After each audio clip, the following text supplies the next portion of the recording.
Good evening, everybody. Welcome once again to another edition of AEW SPARK Re-Ignited. Back once again after 2 weeks of all elite wrestling, action, television, story, spots, and thoughts galore. Breaking it down for you here.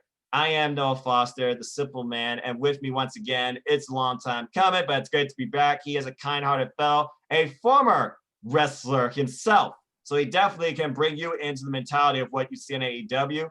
Strengths, weaknesses, things of the past. It is my good friend, the analyst, Shane Wells. Shane, how are you this evening, morning, afternoon, wherever you folks might be watching it? But believe it or not, we're recording this 3:30 a.m. Eastern Standard Time, Thursday morning, November 19th, ahead of what I'm going to watch shortly, NJPW World Champion. But I digress. Shane, how are you? It's been a long time, man. I know I'm doing great, brother, and it's been way too long. I'm doing great, man. I'm doing great. I mean, with schedules and time zones, I mean, this whole COVID era, though, has taught me one thing. You can do anything at any time from home, but anything could happen in an instant. With that being said, let's go ahead and get the conversation started. So as always, I like to shed some light first in AEW Spark by giving a focus to AEWDark. Not necessarily the AEW talent that you see on Dynamite or want to see on Dynamite Showcase, but more so who could be part of AEW Dynamite's future. And truth be told, we have seen many showcases of it, including a tag team we will talk to that was on Dynamite in one hell of a Dynamite debut. But let's go ahead and talk about another tag team that's officially all elite now too. I want to get your thoughts on this. I don't know if he's a student of thugonomics, but definitely the guy's mouth has carried him to stardom and his claim to fame, along with his tag partner. That's definitely the power here. It's a very interesting dynamic, the Acclaim. Anthony Bowens and Max Caster. They're on a 3-match winning streak right now in AEWDark, and they really bring a lot when it comes to in-ring and character development, though I see more character out of Max than I do of Anthony. The most I see from Anthony, he's the guy that's going, oh, no, he didn't. But I will say this, Anthony is the power guy. He carries the team. And there's that dynamic sometimes in tag teams where you don't look at them both as equals. You look at one that carries the in-ring work while one carries the character work. That's the dynamic I see here. So give me your thoughts on what you think so far about the Acclaimed. So firstly, man, I love the Acclaim. I can't remember the individuals' names off the top of my head right now. The one with the mic. Anthony Bowens is the powerhouse. That's right. Anthony Bowens, powerhouse. And the other one? Mike? Max Caster. Max Caster. The guy that spits fire on the mic and thinks he's always right. Max Caster has been fantastic on Dark. He's really actually added a lot to the show. The Acclaim has been fantastic. What a great tag team to watch. 3-match winning streak. It's really awesome to see new talent develop on Dark and get wins as opposed to just job. I think that's fantastic. Especially talent like the Acclaim. It will be great to see what they can do when they finally make a Dynamite debut. I think it'll be big when they finally make a Dynamite debut. And I would like to see them against really any tag team, SCU, Top Flight, especially after tonight with Top Flight. Wow. But no, I really like the Acclaim, and I see a lot in them. I definitely see a lot in them as a team. As individuals, I don't know yet, but as a team, for sure, I definitely see a lot of them. When I look at AEWDark and the individual towns versus the teams and trios they have, I look at who shines also as an individual. I gotta be honest. Besides Big Shorty, I can't even get his name right. Botch. I'm just gonna call it what it is. I don't know his Twitter handle. Lee Johnson, who's been probably my favorite individual male aspect. AEWDark's history. Finally part of the Nightmare family, but still 0-15. I can't believe that. I have to say Lee Johnson has been a foundation of AEWDark's growth and showcasing in what someone can become with an opportunity given to them, because that's what AEWDark is, why people have their initial judgments about it. It is a fun showcase of wrestling to give you an idea of who to really look out for in the future, and it gives an opportunity to people under the most hardest of times, to say the least. And that's why I enjoy a lot about AEWDark. Kudos to all the work that Cody and QT and Tony company in this, and the names that have been brought forward. Now, while there are still some names I hope to see from the independent scene, one Killer Kelly perhaps, I must say one name that also has impressed me from the female perspective, and I'm going to just start with this name here, and then I'll let you maybe throw out one. legit Layla Hirsch. There's a lot Oh, I yeah. see in legit Layla Hirsch, who's already right now, she got her big win on AEW Dark, but has already been in the ring with top tier talent on Dynamite, contending for both titles, I might add. She's faced Hikaru Shida and she faced Serena Deeb, and I feel that the match with Serena Deeb really opened people's eyes to what Layla Hirsch can do from not only a competitive brawler standpoint, she's a little powerhouse, but she's also a very good mat-based technician. It really showed her most recent match this week against one up-and-comer from the Michigan area, state right above me, so respect. I got to give some props as well to young Tesha Price. I fought her and legit Layla Hirsch. I keep saying legit because I think she is legit. Had a really good match. But what I like about Layla, she's one of those that also kind of breaks this idea of, oh, you think she's just a ground-based wrestler, she's a fighter. Girl pulled off a wicked corner moonsault, truth be told, hitting the legs. But it did kind of cause Tasha to react in a certain way where she was able to finally lock in the armbar for the victory. I see a lot of unique mannerisms, both MMA and sports entertainment wise, from Layla Hirsch. She gives me this idea of a Ronda Rousey, Shayna Baszler background from an MMA type standpoint. But as far as a wrestler standpoint, character standpoint, I see shades like Jordan Grace in her too. I think she'd be a very promising talent for the AEW Women's Division. When I look at the AEW Women's Division, I feel it's going to be the biggest thing to thrive. And it seems like they're finally giving a bigger focus to, about time, in year 2 of AEW Dynamite, with there being like 5 matches women-wise on Dark. It was a good balance. But Shane, give me your thoughts on Layla Hirsch. What do you see in her? So no, Layla Hirsch is my kind of wrestler. I mean, she's totally legitimate in her background. She could probably beat in a shoot fight, probably beat 90% of the guys in the locker room, aside from Jake Hager. So she's legitimate. I like that she wears those shooter boots. Total 1970s style worker. That throwback, by the way, with no knee pads, by the way, and we heard no her knee feel pads. that pain with that meteor in the corner. A lot of people don't know, but in the 70s and prior, if you wore knee pads, you got less respect in the pro wrestling business. Knee pads were a newer thing from the late 80s that became acceptable. But wrestlers didn't wear knee pads. It was the same. We don't wear knee pads, even though knee pads did exist. But if you wore knee pads, you weren't as respected as a tough person, and that was a big deal then. The Layla Hirsch, though, she's a tough person. I would call her a tough guy. In fact, I'll just call her a tough guy. She is a tough guy. Layla Hirsch can shoot with the best of them. Her wrestling style is totally centered around her character as a shooter, which I also love. I think that Layla Hirsch has the capability to be a big draw in the women's division. I haven't heard her cut a promo yet. Have you heard her cut a promo? I have not at this point.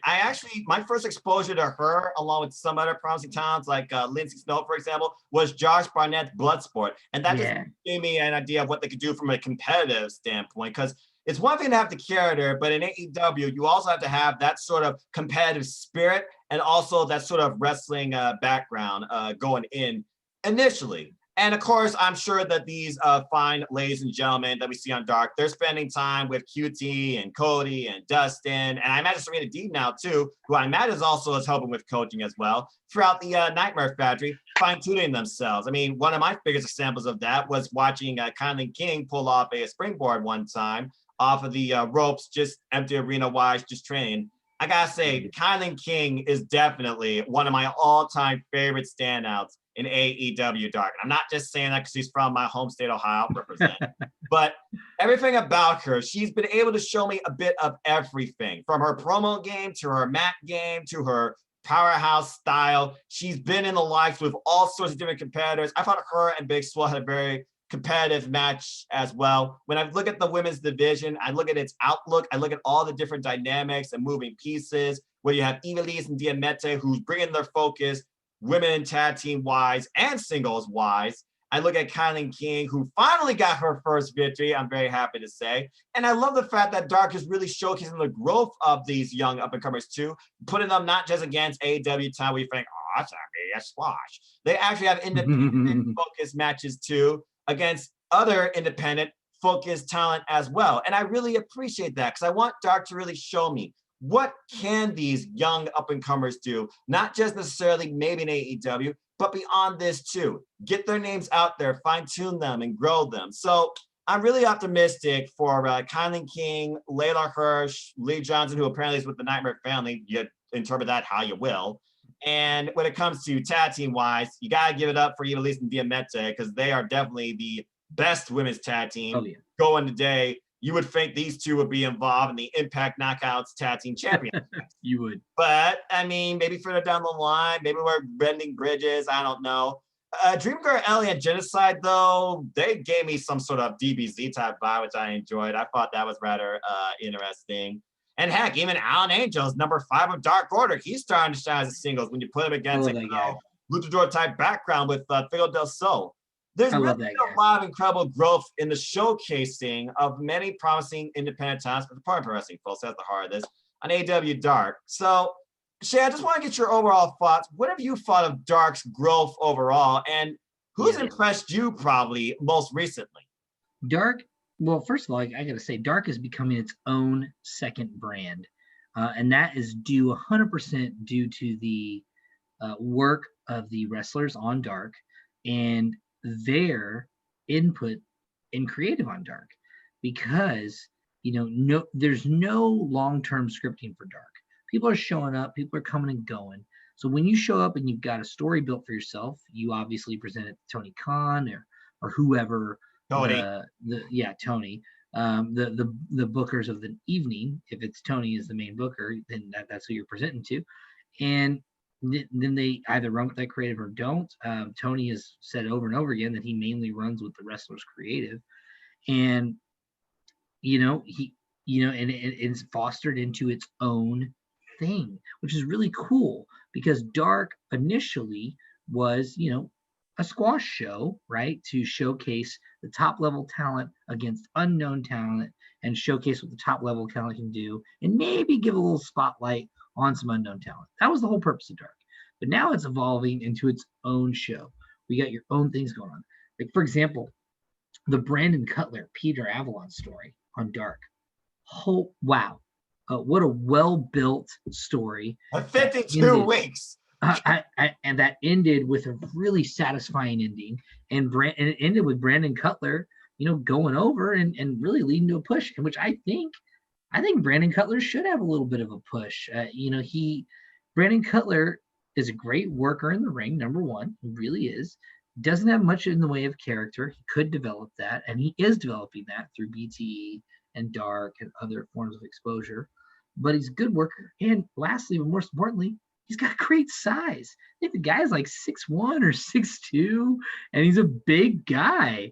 So it's kind of funny that he's not, like, when you have him in segments with Hangman Adam Page, for example, who's a big main event level star, he's a head and shoulders taller than Adam Page. He is, actually, and it's not just because of the dragon mask either. And it's funny, and plus that whole angle with him and Peter Avalon was fantastic. Shout out to those guys for doing that. It was obviously makeshift. It obviously was organic and grew, and that's what's beautiful about Dark, is it's organically growing into its own compelling show with its own compelling stars and its own compelling storylines. I really like the direction it's going in, and plus, it's always great to see Lance Archer kill guys and Jake the Snake cut promo. I was about to go into that, but yeah, let me say the Brandon Cutler Avalon thing, it was the number one driving force for me in Dark. And I like now how Dark is also subtly giving us some insight to what might develop on Dynamite. I mean, you have TH2 with their fallout with SCU. Biggest win, by the way, so far in Jack Evans' career, I might add, beating Christopher Daniels. I did not see that coming, but I found that interesting. The continued turmoil with Team Taz and Darby Allin, Will Hobbs, where's your answer? Found out, spoiler alert. We also, of course, think about, like you said, Lance Archer. He comes into AEWDark to put a statement about, I'm the guy that's going to wreck house until I get what I want and everybody dies and everybody, Armageddon is coming your way. As Jensen Roberts subtly introduced him, but more so Lance Archer uses Dark as a platform to fine-tune his promo skills, it seems. Because obviously, Jake Roberts had a huge influence on Lance Archer's promo game, which has been, bar none, raised to another level. Almost like a philosophical type standpoint, bringing in biblical principles and tirades galore out of his subtle game after, of course, like you says, squashes somebody or destroys somebody. It's like now every other week, I need to expect Lance Archer come out and destroy somebody at the match. Like, uh-oh, here comes Lance, run for your life. And I like that a lot too. The whole dynamic with Brandon Cutler and Peter Avalon I think is interesting because again, Brandon Cutler was the guy I feel like was going to get the first win in the first place because he's the guy more see out of these two as a wrestler, a better wrestler. While Peter Avalon, I'll have to admit, he's got more character. And I'm not just saying that because he was a library either, but you look at these pretty Peter Avalon faces and like, what's going on here? And you see the fallout with him and Leva Bates, who's now the only legit librarian. By the way, congratulations, Leva, on your first singles victory in AEW, also on Dark. People might sleep on the fact she's a well-respected independent wrestler as well, but also has heavy work involvement in AEW as Brandy's second hand. So kudos to her. And yeah, I just find it rather interesting at this point now that people like Brandon Cutler, Lee Johnson, Dark Order in general, they're kind of that foundation now and what Dark's being found on to really groom the up-and-coming talent. Even Lisa Diamante, of course, from the women's side. I have to imagine Kylie King now is going to be involved more in that too. And also, Matt Sydal has definitely put in the work. He is now fully all elite, as we got the graphic. He is signed now with AEW. Congratulations to him. So I'm just super curious at this point, what other teasers for Dynamite are to come from here? What other stars will come out of Dark to be all elite? And what other storylines are to come? Because at this point now, you wonder what Dark's going to become. It is becoming its own show. You got all the wrestling. You got character development. And now you have a unique talk showcase because Dr. Britt Baker DMD now has her own talk show, which might add is the strongest woman-driven character build in all of AEW. So Dr. Britt Baker now has her own talk show called The Waiting Room. So here's the thing, shout out to Meacham, Project Network. I'm curious about this for two reasons. One, it's a talk show.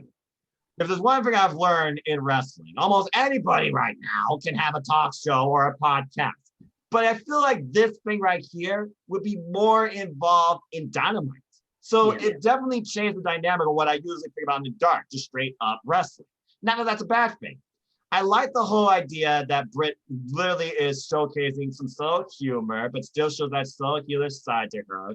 Carries herself as a role model. I thought the favorite for TH2 was interesting. I thought she was going to really like carry them on. Like maybe I could be, the coach for you all, be your role model. But more so, I'm wondering what is to come from the waiting room now? Are you going to use this more so to bring more character development and showcase? We all know from BTE how much Jack Evans, I get the two confused. One of them, they can deliver a pontification on the microphone if given a chance. Yeah. All right. Yeah. And we certainly got that on the waiting room as well. Poor Reba, though. She didn't deserve those insults. And I like the whole idea of the audience sitting right up there in front of this little offset, literally. Didn't even take place in the ring. It took place in the ring, but it was like offset.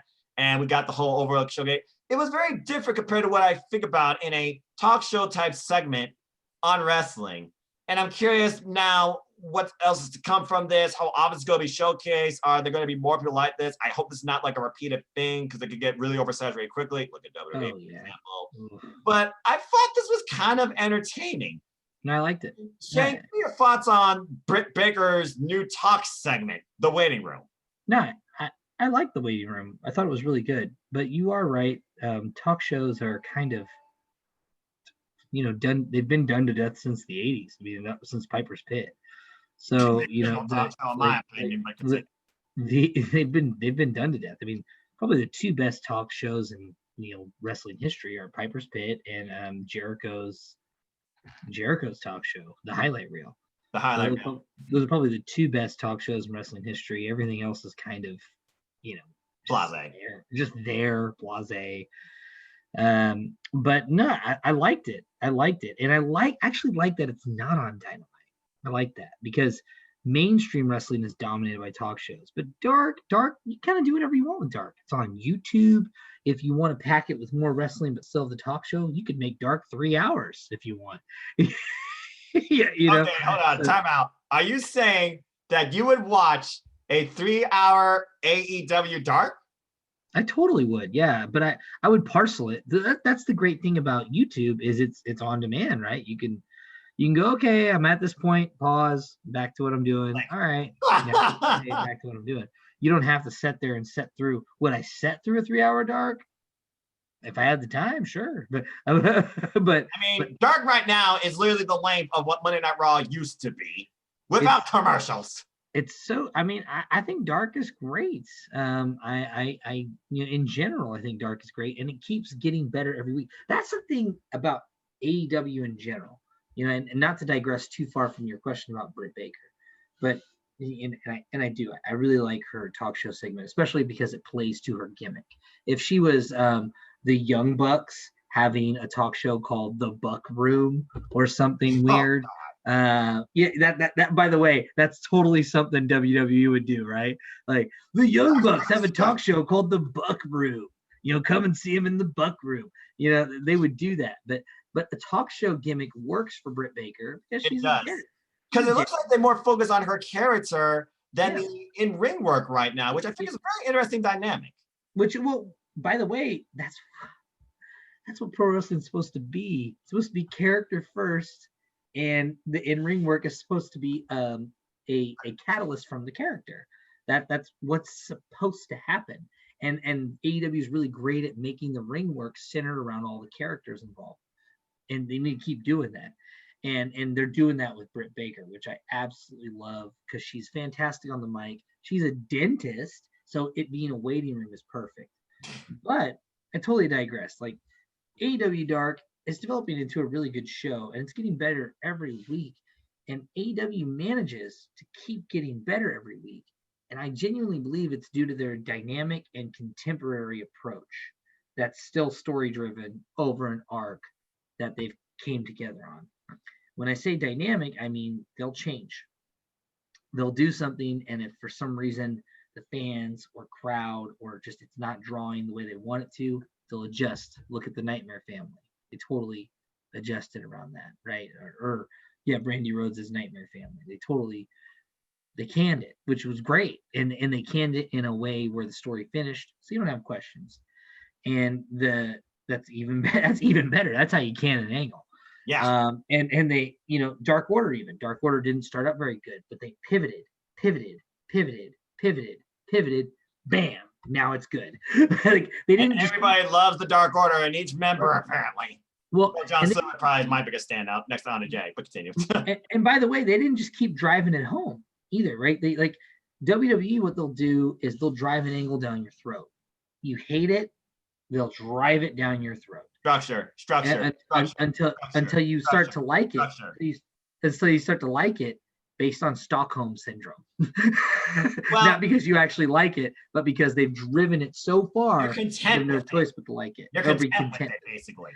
Right. But AEW is a little different. AEW, what they do is they go, oh, you don't like this? Okay, well, we'll keep the angle, but we'll change this. Okay, we'll keep the angle, but we'll change that. Oh, we'll change it. And then when they finally hit what they need to hit, they go. If they never hit what they need to hit, they dead, which is exactly what you're supposed to do in pro wrestling. So that's what I mean by dynamic. And then what I mean by contemporary is it's all based on the culture of today. No one's doing any sort of gimmicks that are not based on the culture of today or storylines that are not of today, which is awesome. So that's what I mean by dynamic and contemporary. And then lastly, what I mean by story driven is there obviously, there's a bigger arc. It's like watching AEW is similar to watching Marvel movies. When you watch a Marvel movie, you're not just watching one movie. It's one movie that impacts a bigger arc, right? And it's going to impact everything else around it. And that's AEW. Like, there's a bigger arc. Like you talked about Britt Baker. Well, Britt Baker has been continually referencing this fake conspiracy theory that Aubrey Edwards is at the top of. And TH2 apparently is with her on that. Which that caters to a bigger arc, because every time you see Aubrey Edwards, who's just a random referee in reality, but every time you see her, you think, oh damn, yeah, there's that person that's the head of the Britt Baker conspiracy. Like and I'm sure that'll come to some sort of answer at some point. I'm sure of it, right? And That's cool, man. That means that when you're watching AEW, everything matters and everything makes sense. And those two things really need to happen. You never watch AEW and go, why did that happen? Why did that match happen? Why are these two people wrestling? You know why everything's happening, because either the announcers are telling you, or the premise was already set before the show even began. And that's what makes AEW get better every week. And that's my tangent based off your one small question. I love that. You flex that into what AEW is about, because again, you think about Dr. Britt Baker and what she became.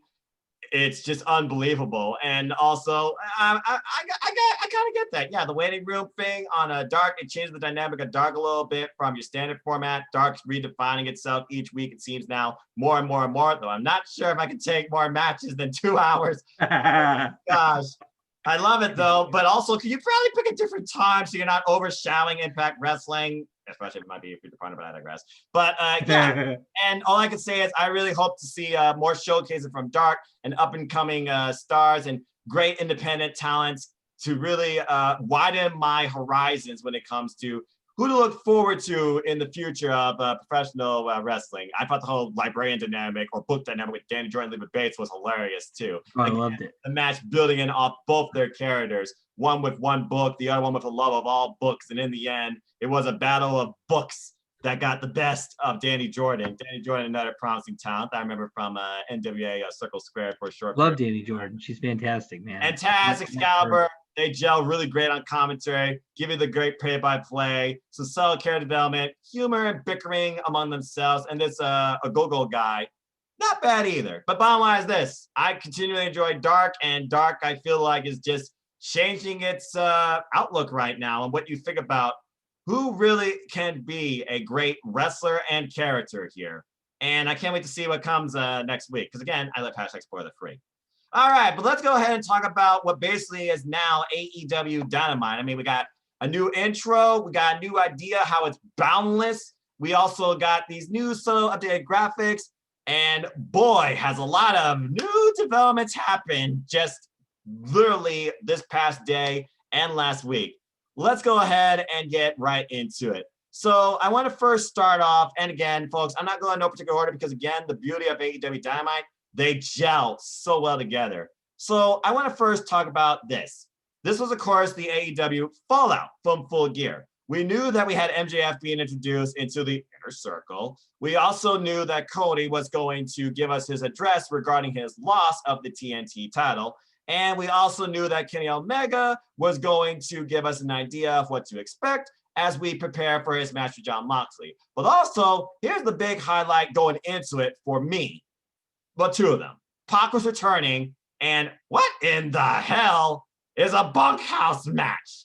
As Butcher and the Blade took on the Natural Nightmares that was quite a wild hootenanny match that I'm going to remember, and Allie taking one hell of a bump. Yay, Allie. I must say, this whole storyline that took place hybrid across Dark and Dynamite with QT being used by Allie. Hey, I said never trust the bunny, didn't I? And of course, Allie getting the better for her boys in the family led by Eddie Kingston, Butcher and Blade, to try and make their ways up the rankings, which they were up to at the time, but they were still below Natural Nightmares. They want to take the Natural Nightmares spot. And this match, it felt more personal than professional, and it really showed here. Blood was shed, hay was thrown, spears and code reds galore. We had ladders, handcuffs, we had cowbell. Gotta have cowbell, folks. Come on now, it's Dustin Rhodes. We had a chair that I thought wasn't really gimmick because, damn, that final reckoning Dustin gave the Butcher on that chair, I believe, was hard hitting. And then it came down to the Blade and QT literally bleeding out like scissors with each other. Allie took a bump of all things inadvertently, and QT got the win in the end, and basically the National Nightmares got their redemption. I thought that this was a wild match, but I got to ask you, Shane, from an old school standpoint, what does this bunkhouse match mean to you? The bunkhouse match meant a lot to me. That was a staple in the NWA because of Dusty Rhodes when Dusty was booking. Yeah, I heard that because Dustin said this is like an old school type of thing. Yeah, like this is my type of world. Again, Dustin, again, like I said, being contemporary, but still falling back on traditionary measures. Oh yeah, they did it in a totally contemporary way. My opinion, best bunkhouse match of all time. No offense to Dusty or anything old school. Yeah, no offense to that, because typically the old bunkhouse matches are all singles matches. They're all singles. There's no tag, or maybe they're a bigger team match with an elimination aspect. But this was a tag bunkhouse match, and that's cool, man. The whole tag thing, wise, by the way, there were no tags. It was action. it was tornado chaos tag, galore, just all over the place. And Ali tornado tag too, going Psycho Bunny on QT at one point, literally on his head with I don't know what the hell that was. Ali added so much to that match. It was stiff. It was brutal. There was blood. Blade was bleeding all over the Blade. His nickname should be Bladen because he he was bleeding like a stuffed pig. Definitely was cut up great. QT with an elbow drop from the heavens, by the way, off a freaking ladder. Good Lord. Here's the thing that's crazy to me, right? Here's the thing that's crazy to me. It is 2020, and I saw a bunkhouse match on Warner Television. That's what's crazy to me. On Turner Television, on a Turner network in 2020, I saw a bunkhouse match. This is like Clash of the Champions from the 80s, early 90s, type of match. And I'm seeing it now, 2020, with updated ring work, contemporary ring work, contemporary storytelling. I loved it. And then QT getting the win over Blade, perfect. The end, redemption. Total redemption. The guy was robbed blind by Blade's wife, story-wise. And that's what we need, man. We need to see when it's all said and done, we need to see the good guy in the situation win. When it's all said and done. Not in the middle. We probably want to see the villains win more, right? In the middle. And in the beginning, we want to see the villains on top, but when the one win counts, we want to see the good guy win. And that's what we got. And it was perfect, man. I literally, it's the best bunkhouse match of all time. I don't care. I gotta be honest with you, and not because I just like. I gotta be honest with you, not just because I like Ali, but I kind of didn't want this thing to end. But I was like, a bunkhouse match. You gave me a match I've never seen before. You gave me a one-on-one, one-of-a-kind finish type approach. I was like, yeah, I guess it has to finish here. But honestly, I was enjoying this feud, especially when Dustin was just tirading the bunny. That was hilarious because I know very well how much Ali hugely expects and admires the fact she is working with one of her all-time favorites in Dustin Rhodes. And she lives by that motto too, keep on stepping. Well, I'm sure she's going to keep on stepping after that, but her back's probably going to be sore for a while. Well, so Noah, your homework. You got some homework. You need to go out. You need to go to you need to go to YouTube or the WWE Network and look at the old bunkhouse matches, the bunkhouse stampede. You need to go look at those. And I'm telling you, this bunkhouse match that we just saw is the best bunkhouse match of all time. And there's been some bunkhouse matches at Nassau Coliseum and some matches at the Cow Palace in San Francisco. The Road Warriors have been involved. Dusty and Big Bubba Rogers, have been involved. But that was the best one I've ever seen. I mean, hey, folks, like I People said, are gonna get mad at that statement. He is a veteran encyclopedia. I'm just a 28-year-old simple man that grew up on the WWF side. So there you go. People are going to get mad at that. People are going to get mad at that statement. But it's true. This is, if you look at it objectively, from a today's standpoint, it's better than the other ones because it was more athletic, even more story centric, and had better violence. And I'm not going to say it was more violent, but I'll say better violence. It was controlled violence also, to be fair. I don't know how Butcher got up from that one crazy spot off the stage from Dustin. And by the way, Dustin, kudos to wearing the cowboy boots in this. They really went country here. Those were working cowboy boots. They're wrestling boots, but they're cowboy boots. They're kind of a both. And the Butcher and Blade and Bunny wearing white was a nice aesthetic too to show all the bloodshed here. I love it when they wear the white. Their own form. Everything about this match, bravo. Okay, let's go. Great Let's match. go ahead and look at this short-term feud, because I look at Shawn Spears and I look at his work ethic, and I look at Scorpio Sky, I love him. and these two, they've had a short fallout, it seems. And now I wonder where we go from here. As Shawn Spears and Scorpio Sky, they had a banger of a singles match. And more so, it was like Shawn Spears trying to prove a point how he feels he should be where Scorpio Sky is, at least on the ratings, and also maybe in the eyes of the AEW fleet or fan base or the executives. And hook or by crook, that influence, Tully Blanchard, it paid off in the end with that slug, and Shawn Spears, he knocked Scorpio Sky out and got the win. Now, I don't know if I would consider this one and done, but it seems like since Scorpio Sky's match for the TNT title against former champion Cody, he's kind of been on a bit of a downswing, it seems. And momentum has been in favor of Shawn Spears. Oh, yeah. Now, with that being said, I wonder where Shawn Spears' future goes from here, too. And do we see Scorpio Sky maybe asking for another match? Do we go 2 out of 3 falls? Do we have some sort of implications? What do we do here with this whole dynamic?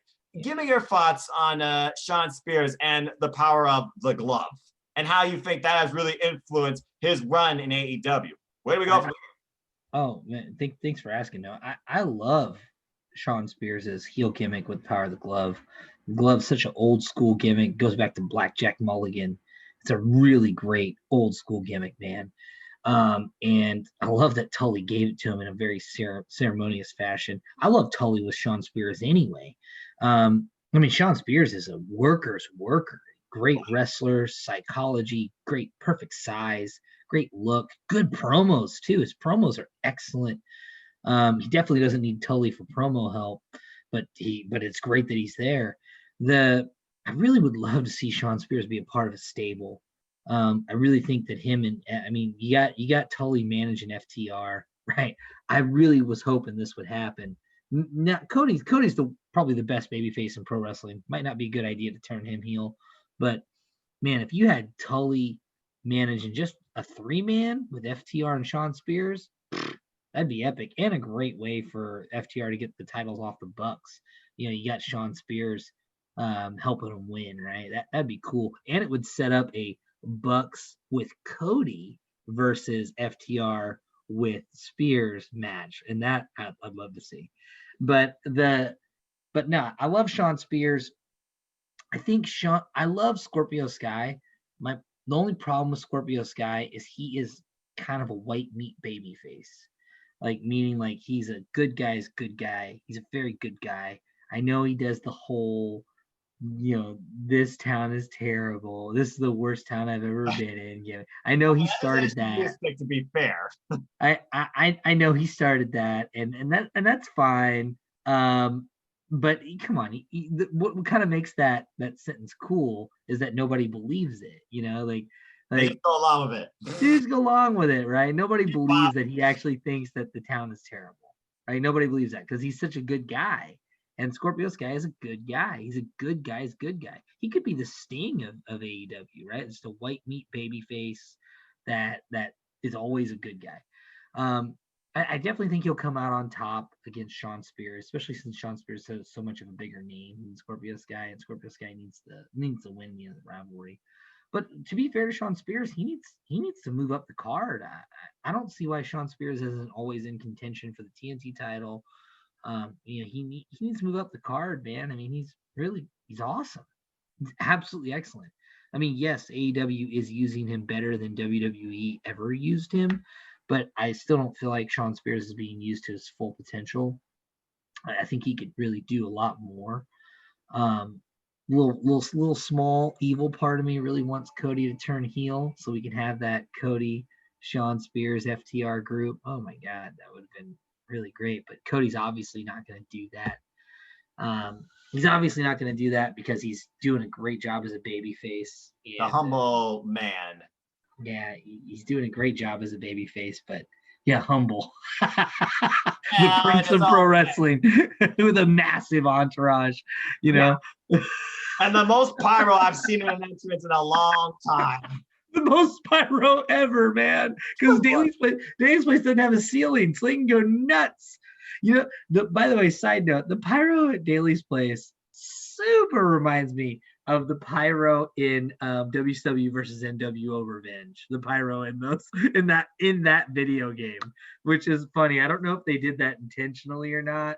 Over the top pyro, just coming out with There's everybody. so much WCW to this, and again, as someone who really connected with through the WWE Network, there is so much WCW aesthetic with All Elite Wrestling that capitalizes on the good feelings of that company with that fan base. 1995 to 1998 WCW. That's what I see a lot of in AEW. I see a lot of 95 to 98 WCW because that's WCW at their best.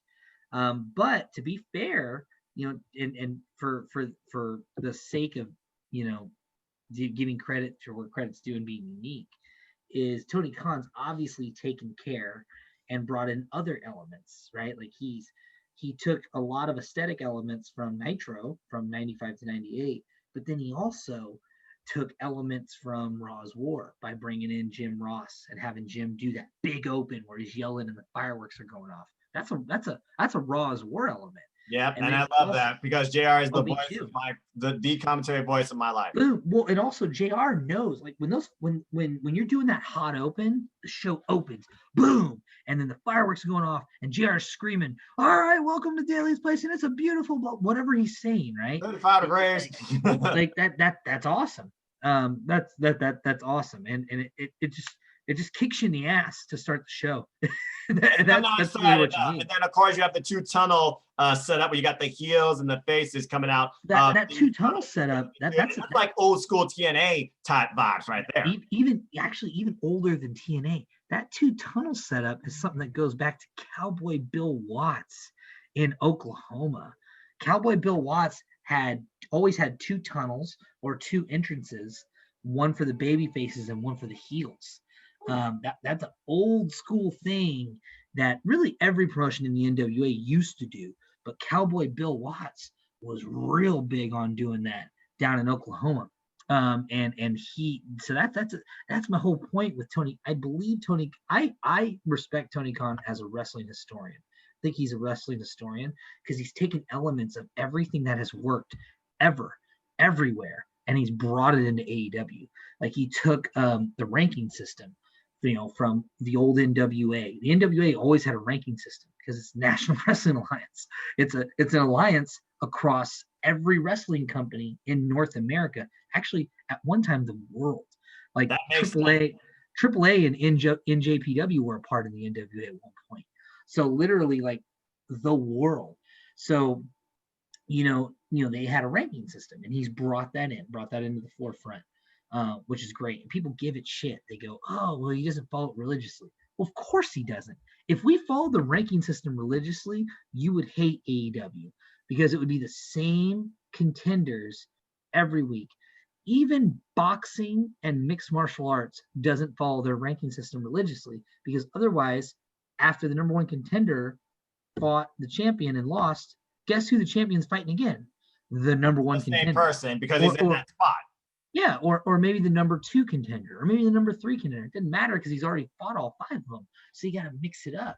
You got to bring guys in that are in the lower contention, mid contention, maybe guys that are on a win streak, right? Maybe somebody that won a stipulation.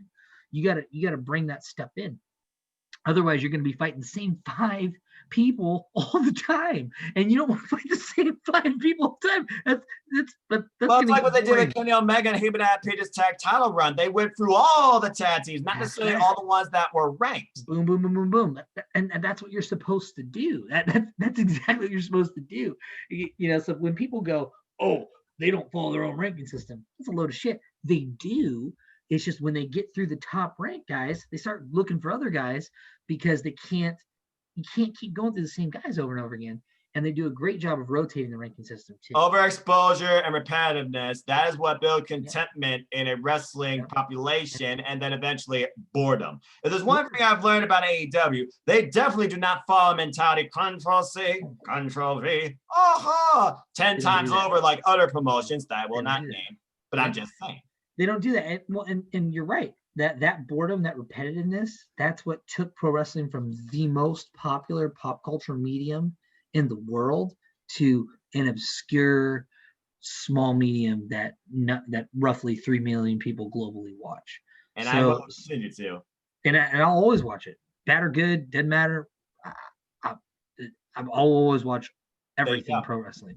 But I totally digressed. But what AEW is doing, and this is what really excites me, and sometimes I wish I had a time machine to see what's going to happen. But what they're doing is they're setting the building blocks for becoming the leading promotion in the world.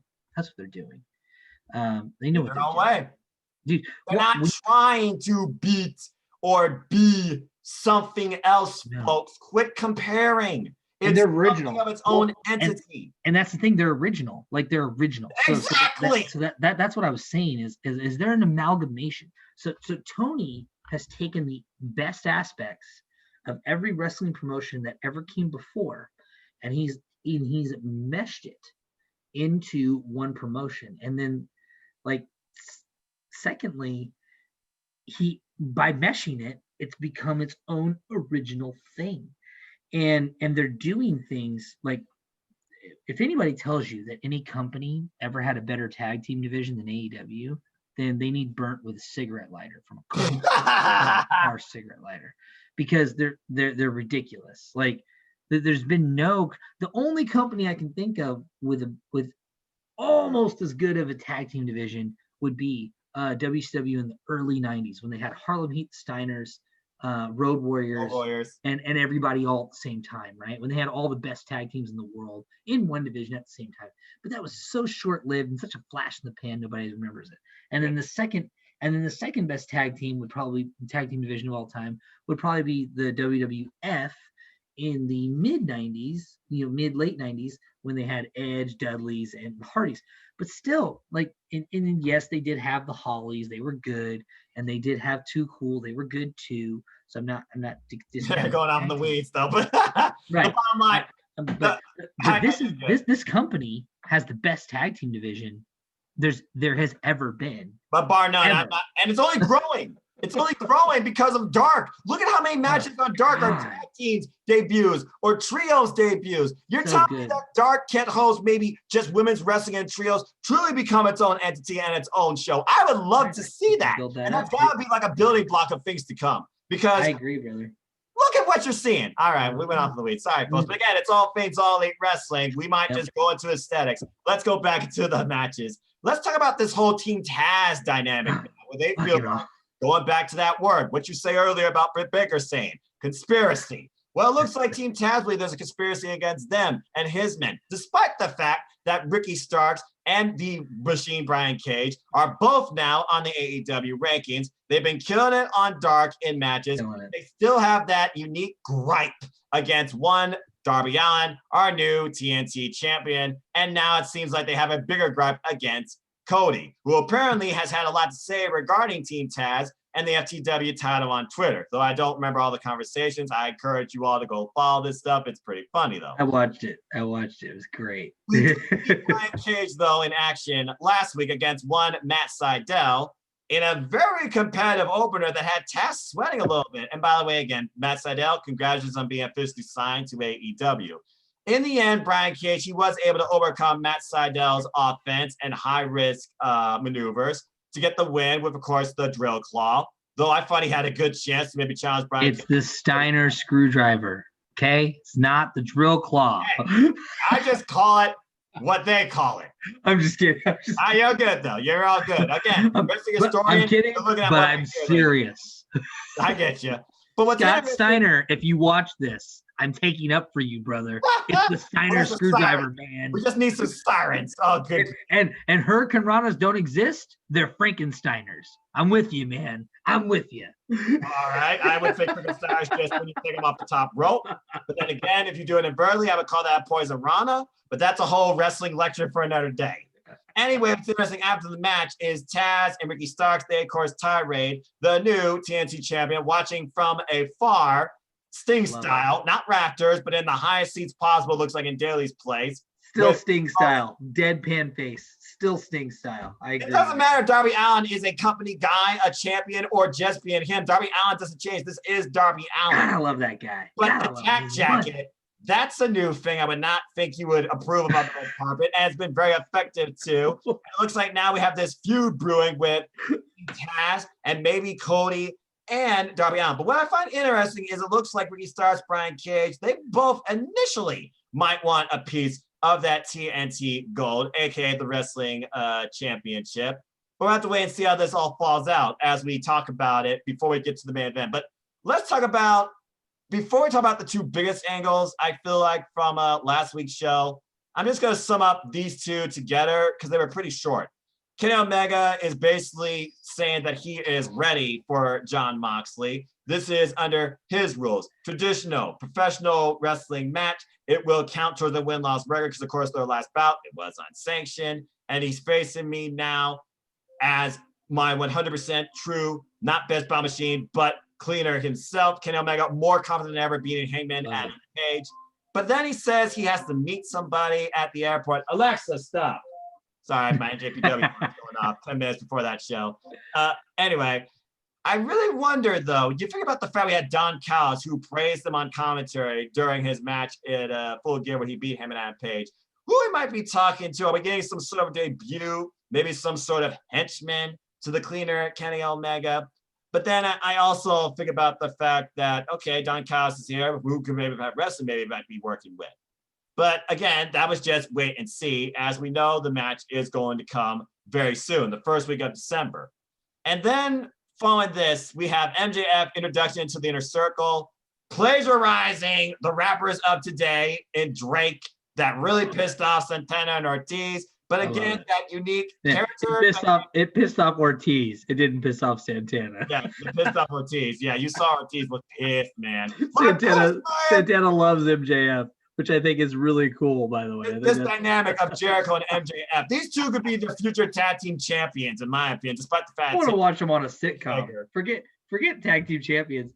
Forget AEW. I want a Jericho, MJF, strange bedfellows living together, sharing an apartment sitcom. That's what I want. Okay, now you just want what you basically want is an extended version of the Bubbly Bunch, exclusively MJF and Wardlow and Jericho now. And honestly, we might have gotten I would love it this week, but I want to talk to you real quick about this. MJF and Jericho. What is the end game here? Because right now it seems like the two are having fun. Everyone's reluctant right now to MJF and Wardlow being part of the Inner Circle. That was before they went to Las Vegas and got drunk like hell. And then Kenny Omega talking about he's got to meet somebody at the airport. Is Kenny Omega bringing somebody with him? Is he hiring a hitman? Give me your thoughts right now on Kenny Omega's mindset and the overall structure of the Inner Circle. Just real quick. So I got to tell you, for Kenny Omega, I have no idea what's going on. This is very original. But I will say, I don't think Kenny Omega is going to have anyone else involved in his win over Moxley. Because I think no matter what, he'll be winning the world title for Moxley on Dynamite. No matter what. I'm just going to put it right out there. No matter what. Because number one, Mox's wife, Renee, she's pregnant. Congratulations, Renee. Oh, super congrats. And I think that Mox probably wants to go home so he can enjoy some of the pregnancy time with his wife, and then also maybe take an extended leave to extended paternity leave. Why not? I mean, you're having a baby. You need to. Well, he's also the number one pro wrestler this year, and he literally has put AEW on his back. Yep. So I think that he's probably earned the time off. So I think that he probably will take the time off, and he'll also work a program. I think he'll work a program. I think he'll lose the title, work a program in NJPW, lose the U.S. NJPW World Title to what's his face? Kenta. Right now. Yeah. Lose it to Kenta, and then go home. And after he does those things, he'll go home for a while and then come back. But that's what I think is going to happen with him. I think Omega is going to beat him clean. I think it'll be a clean win. Probably one winged angel, maybe even up the stock of that movie even more. Why not? If the one winged angel puts out Moxley, then I'll put out anybody, and that'll also give Omega top bill draw over one of the top draws in the U.S. Here in North America, which is awesome. Which is what Omega needs. And I think he'll do it alone. I think the airport. I don't know. Maybe the airport thing, picking up somebody from the airport, I think maybe that was probably a one-off, or maybe it wasn't. I don't know. I don't know, because everything in AEW seems to lead to something, right? Well, let's think about this, because let's just go ahead and try and hybrid this week's show. We had the contract signed. They're calling it Winter is Coming. And yes, folks, I get it. That's a Game of Thrones reference. But also, it is. I love GOT. So it is December. Look, it's also, let's be realistic here. It's the start of December. It's the start of the upcoming winter season. And we have to wonder how that's going to change not only the weather, but the dynamic of AEW. It's like, a season of AEW. Yeah. Things change season by season. I mean, now we got the Nightmare Family apparently feuding, or at least Cody feuding, with Team Taz. After Team Taz, spoiler alert, folks, they got him. They recruited Will Power, Will Hobbs. I cannot freaking believe it. And Cody lost the main event tonight against Team Taz. You got to imagine that means Brian Cage is going to be in line for a TNT title opportunity because he pinned the champion. Yep. That's exactly right. And I actually predicted that I actually saw that coming. You did. You nailed it on the head. Good job. Most people went with Starks, including me, because Starks is the one that's been tirading Darby Allin the most. And I was like, okay, let's rebuild the Darby Allin, Ricky Starks program now for the TNT title. Because in my opinion, Ricky Starks, he is definitely a future TNT champion. The guy has everything. He's a future world champion. Oh, yeah. But yeah, no, I totally had predicted that because I figured, you're going to have Darby lose, build sympathy for the champ. Why not? You're going to have Brian Cage beat Darby, which will actually lead to a really cool defense of Brian Cage versus Darby. Mm-hmm. And it'll probably lead to a successful defense, which will up Darby's stock because then he'll beat Brian Cage too, which will be sick. And Brian Cage has no problem putting people over. I mean, hell, he put Tessa Blanchard plus Tessa. If it wasn't for Brian Cage, nobody would be talking about Tessa Blanchard.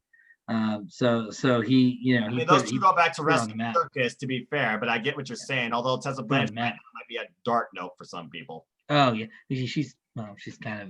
I mean, people say she's kind of a piece of shit. So look, people can be as judgmental as they wish. I leave that judgment to them. That's right. Just go off my own way. Same here. But Brian, totally, I definitely saw it coming. Right. Man, I didn't see coming? Will Hobbs being a part of FTW. I did not see. I thought it was gonna be a baby face. Whoa! How about a long play? Taz has been asking about it. Give us an answer, and we got it out of nowhere. After it happened, it made sense to me, and I'll tell you why it made sense to me. Because Will Hobbs is a massive man, and you know what's hard to do? It's hard to build sympathy for a massive man. That's what partially made Big Show's career not as good as it could have been. I think Big Show should have always been working heel all the time, never not, because you can't build sympathy for a massive person that can kill everyone in the locker room. Like, how do you build sympathy for that guy? What's there to feel bad for? Like, there's nothing. Why would you feel bad for Will Hobbs? Look at him. I mean, Will Hobbs and Brian Cage also went pound for pound with each other too, and I feel like awesome. Have already gained some respect for one another. Though I am interested now how this might help Will Hobbs promo wise, because when it comes to Team Taz the mouthpiece there. You're learning how to be a promo. Ricky Starks, he already knows how to be a pretty damn strong promo. Yeah. Brian Cage, not so much. The guy is mute. We have yet to hear a word practically, though. Which is good. I'm very interested how this will change Will Hobbs' character dynamic. I think that definitely the whole willpower thing will start taking on a new meaning. He'll probably keep doing it. But it'll take on a new meaning. And I actually, Will Hobbs, I think I've heard him do a couple of promos on the indies, and he's not that bad. He's definitely better than Brian Cage promo wise. Oh. And Taz, but a lot of people don't realize this. Brian Cage's biggest influence in pro wrestling is Chris Canyon. A lot of people don't know that. And that's why he does the "Who better than Cage" thing. You ever notice that? Who better than Cage? Who better than Cage? Who better than the Machine? His favorite wrestler of all time was Chris Canyon, and then Chris Canyon also had a hand in bringing Brian Cage up. So he loves Canyon. Respect. But what's funny about that is Canyon was a fantastic promo. In fact, I don't think Canyon was bad at anything.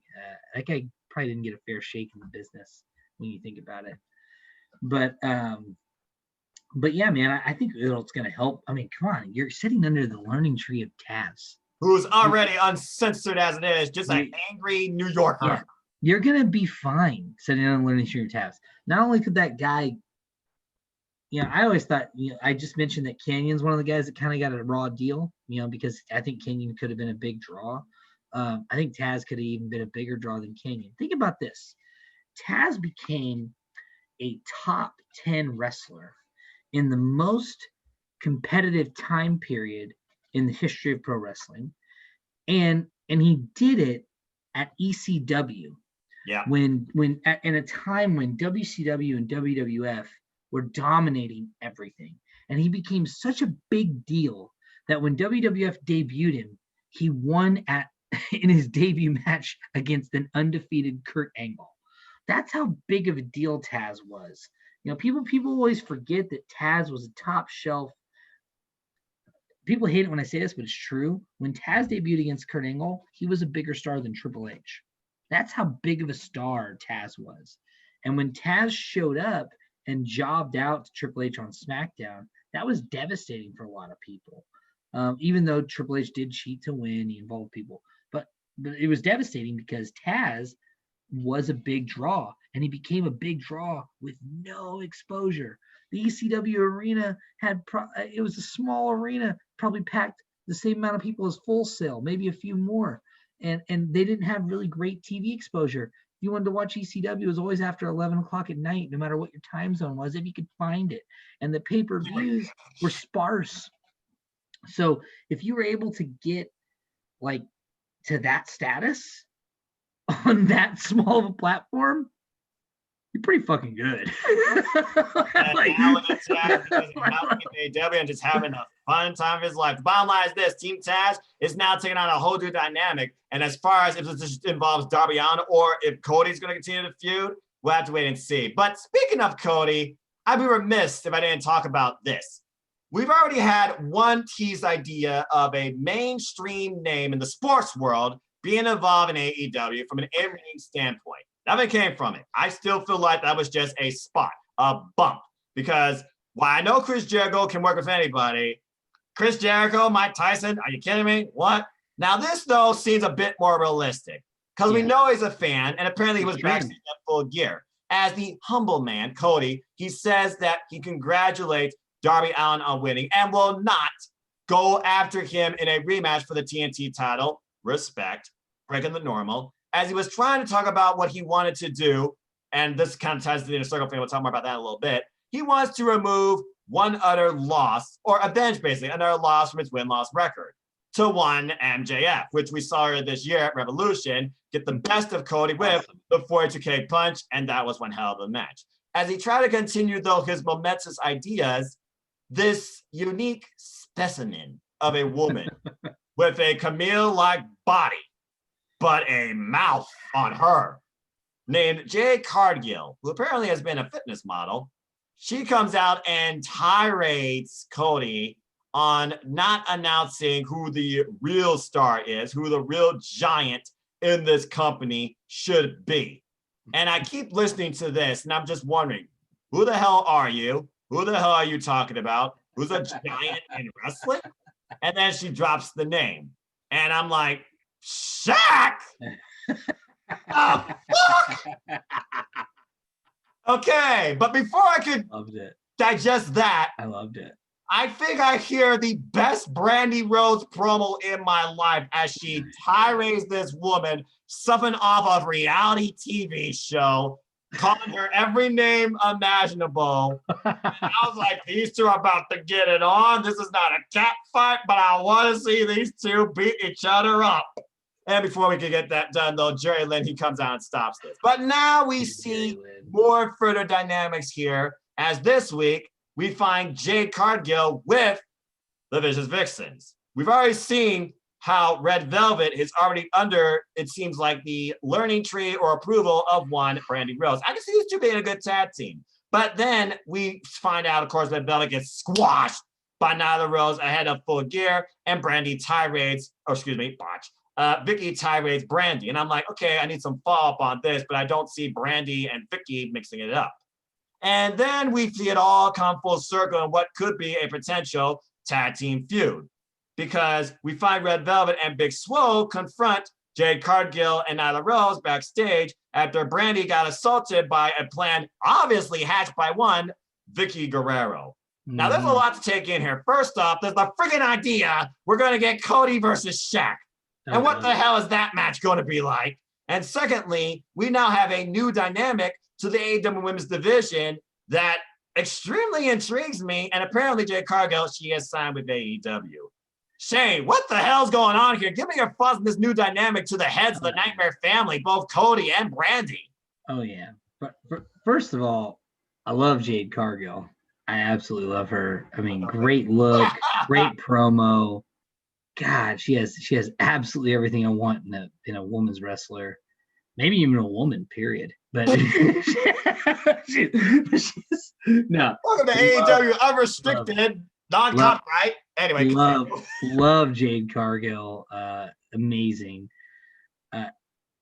Shaq versus Cody. Would I like to see it? Absolutely, because it brings mainstream eyeballs to AEW. Do I think it'll happen? No, I don't think it'll happen. I think we'll get Shaq on AEW TV for sure. I think that's going to happen. I agree on that. Will we have a Shaq versus Cody match? I don't think that's going to happen. I think maybe someone will represent Shaq, and maybe that someone is Will Hobbs.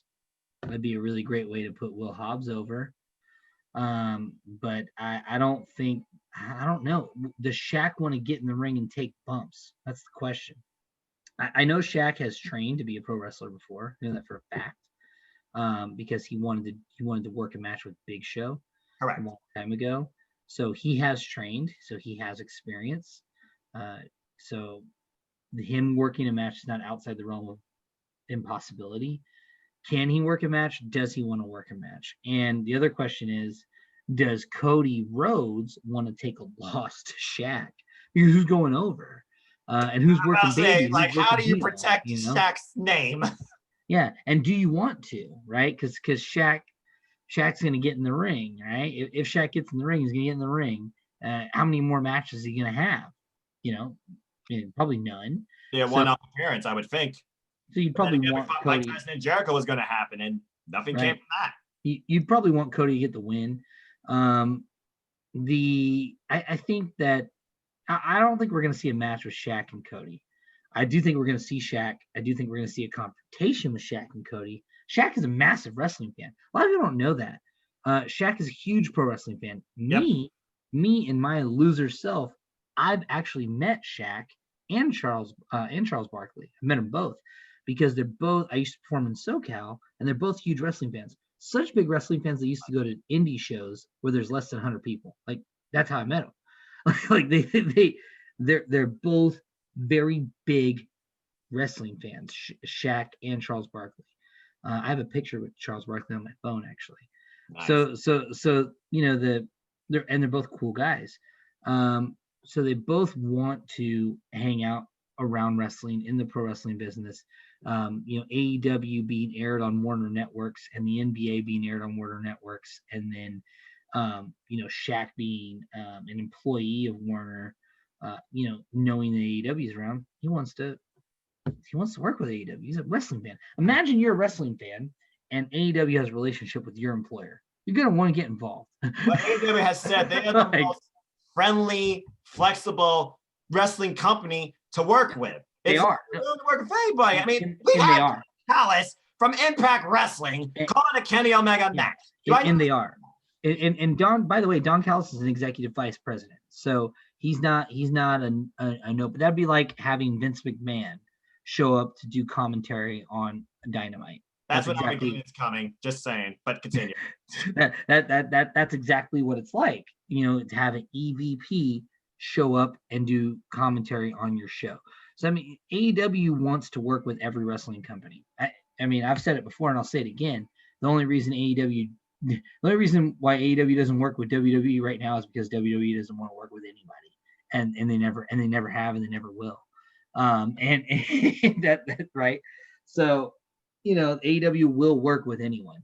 It literally any wrestling promotion that has You look at clout the influence will work. here, the Japanese influence, the AAA Lucha influence. You look at the Impact. They're world You got champion. GCW talent involved on your freaking show. Dude, in GCW, yeah, and their world champion is the U.S. champion for the second largest wrestling promotion on the planet. Their number one contender for the world title is a world champion for the third largest wrestling promotion on the planet. That's right. So hell, one of the featured women is the women's champion for the oldest wrestling promotion on the planet. So literally, AEW will work with anybody. People keep saying, "Oh, we want to see FTR versus the North." You probably will see it. You probably will see FTR versus the North. Oh yeah, especially what happened in Vegas, right? When Sammy had a baby. Let's go ahead and talk about that right quick.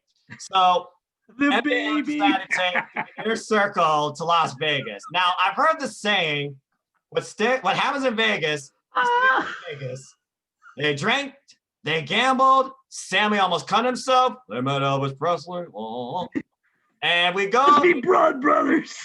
And we go to a limo and we find an LAX reunion with Conan of all people. Hang on, I gotta pause you. I love Conan. Conan is one of my, as a fan, pure fan, Conan is one of my favorite wrestlers of all time. I love him. I've always loved him. Dude was a Hulk Hogan level draw in Latin America. People don't realize that. Oh yeah. And he was kind of WCW's counter to Road Dogg, right? When Road Dogg was over there in WWF. But to be fair to Conan was doing it first.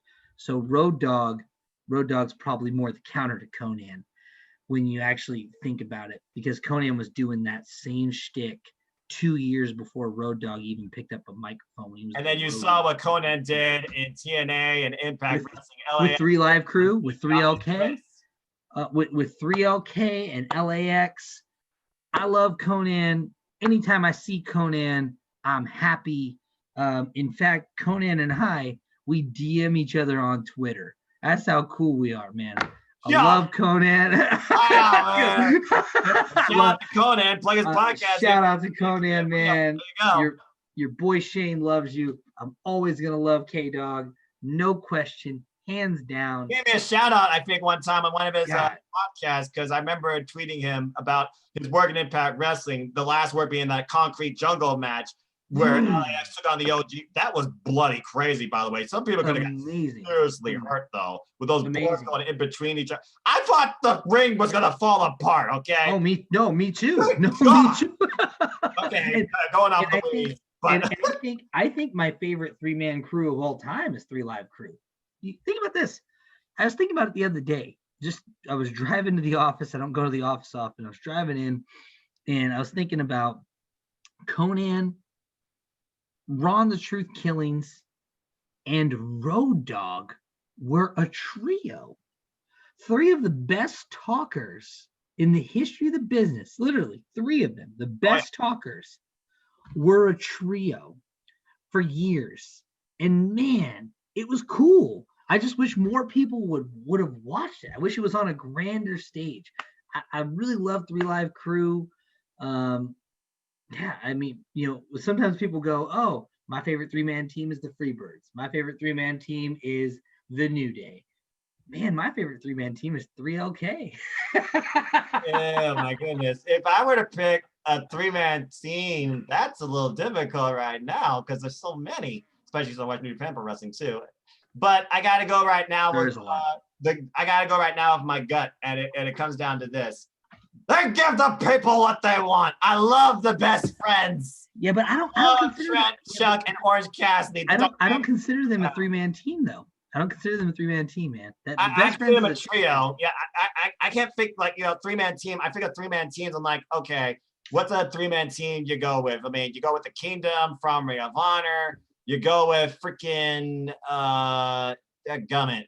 it's kind of hard to think about 3-man teams for three me. people. You can't think about this when you think about a 3-man team.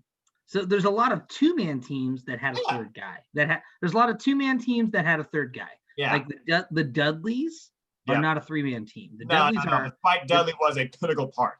Right. They're a 2-man team with a third guy. When I say a 3-man team, and some people go, well, the NWO was a 3-man team. No, it wasn't. It was a 20-man team. like it wasn't a 3-man team. I mean, who's keeping count, Shane? Let's be honest. No one's keeping count. Even they weren't keeping count. But clearly. So and that's fine. So when I say 3-man team, I'm talking about 3 guys, 3 equal parts. You can't take one out. Like the Freebirds, you had to have all 3. New Day. They got New Day. They're trying to pass off New Day as a 2-man group on Raw right now. That's gonna go over like a crap of shit. Oh shit! Hang on one second. Hang on one second. You're good. Yeah, when it comes to 3-man teams, as he's looking over that, yeah, I get what he's saying. I mean, the Shield, they were a 3-man team, but clearly you could take them apart, and they still did their dynamic. Man, 3-man teams. Hey, you all got any good 3-man teams? Let me know in the comments down below. I'd love to hear from you. Get your thoughts. It'd be rather intriguing to me. But yeah, as far as 3-man teams, I'm gonna have to think on that. But anyway, going back to going off in the weeds again. Las Vegas. What else happened? Yeah, they woke up in the hotel room. Sammy apparently falls asleep in the fountain. Apparently not water of reincarnation. How the hell did he get out of that dumpster, by the way? Also, anyway. He writes soft over MJF's head. That one drink Jericho and MJF had, I think their bodies are regretting it. Apparently, Jake Hager and Wardlow, they are having this battle of one-upsmanship for toughest bodyguard as they just randomly beat down people in a bar, protecting their inner circle boys. And then we find Ortiz and Santana, one's with a bunch of chickens. Sammy apparently has 3 wives. What the hell? Someone's trying to do the best Kazarian impression, and then we find the ugliest baby possible. So, Shane, I have not been to Vegas. I've watched The Hangover, though. Is that normal to happen? What the hell did I just watch?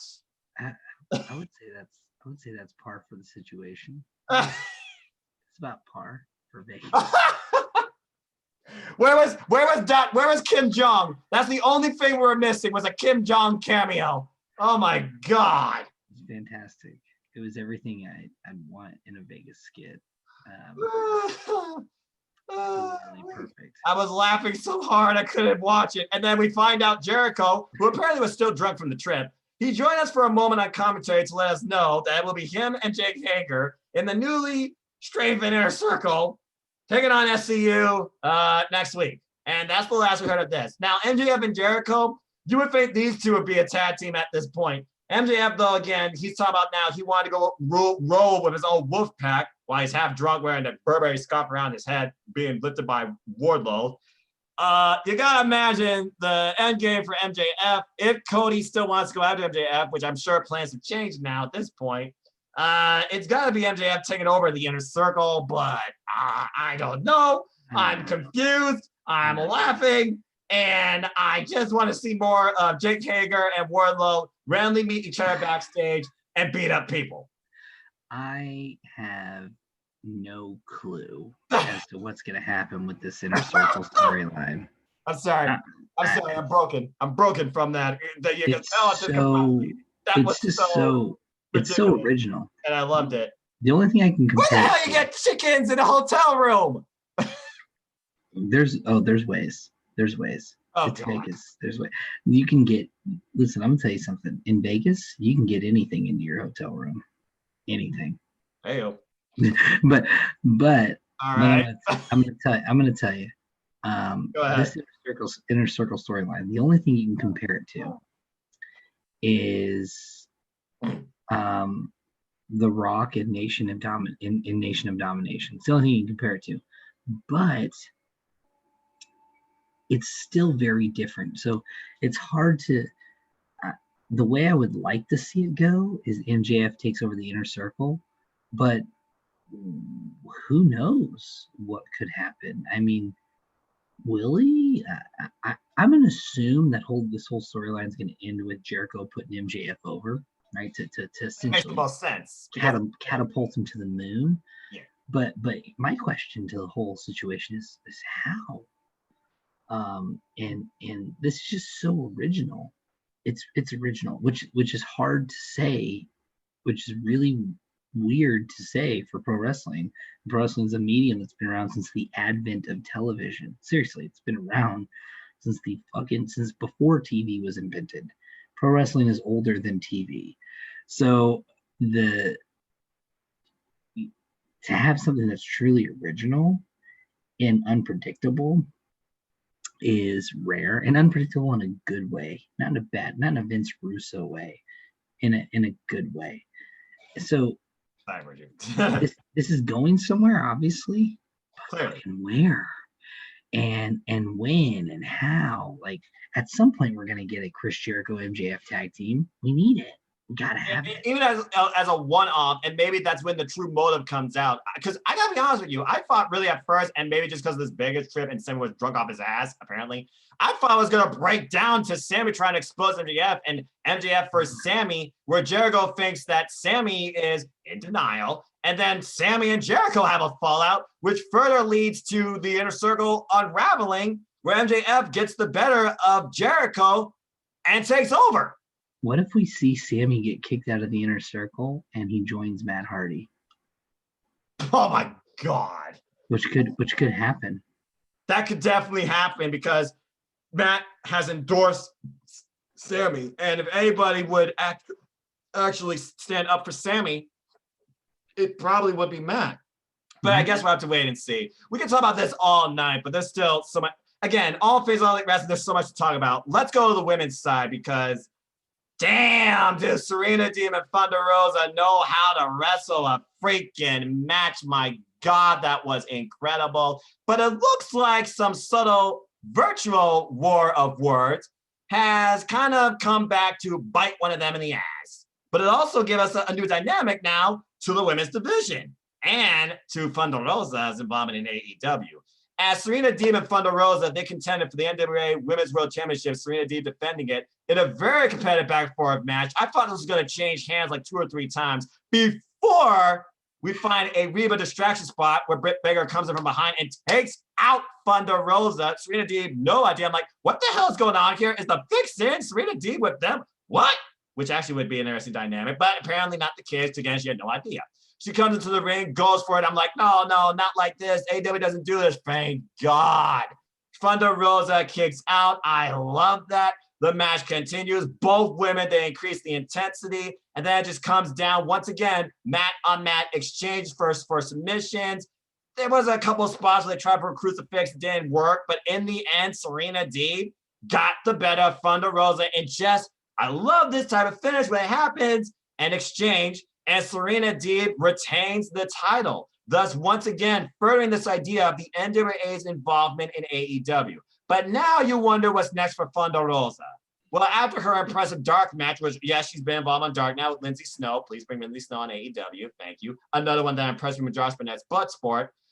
We find Thunder Rosa is, what's the word I'm looking for? Oh, yeah, irate with the Good Doctor and goes to attack her at ringside. I was just like, let these two fight. I am really looking forward to this fallout and beginning feud now with the Good Doctor and one of the best professional wrestlers on the planet. Shane, give me your thoughts. Thunder Rosa, Serena Deeb, and the Britt Baker dynamic. What about that AEW women's division? Yeah, so I got to tell you, I loved the technicality of the Serena Deeb and Thunder Rosa match, but I gotta say, it had no heat and it was a dead match. And the reason why it was a dead match is because it's a babyface versus babyface match. Who do you cheer for? Why do you care? You're just watching 2 really great wrestlers just do technical work, and a minority of the crowd's going to like that. And hell, actually, the majority of the crowd's going to like it, but are they going to be into it? Are they going to be emotionally invested? Probably not. So that's why it was a bit of a dead match, heat-wise. So I was really happy when Britt Baker involved herself add an angle to it, to add something else. Because it was a good match. It was a great match. Right. Nothing bad to say about the ring work. There was just no emotion. There was no heat. There was like no story really going into it. It just felt like a champion type of rematch. Match for a match. And the thing is, when I do predictions with this, with Sean Boyd, please follow his Facebook channel, Close Up Wrestling Talk. I was thinking about how do you change the dynamic? Because that's what AEW does. And I talked about this with the WrestleJoy Discord too. AEW does not just give you a wrestling match without some sort of purpose behind it or epilogue to build out of it. Something had to give. I kept saying it for a while. I thought personally, Thunder Rosa, Ivelisse, and Diamante, they're going to form a faction and run roughshod over AEW, cool. Where Thunder Rosa is going to regain the NWA Women's Championship and then maybe go after Hikaru Shida.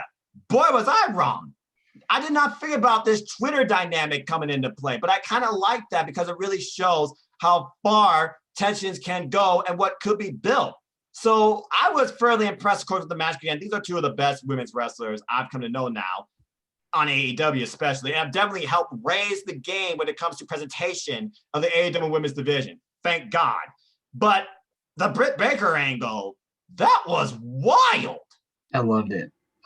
And like you said, I love that she didn't just interfere and fucking break up the match, right? She interfered, but on the outside when the ref wasn't looking. And then she went back to her seat at ringside.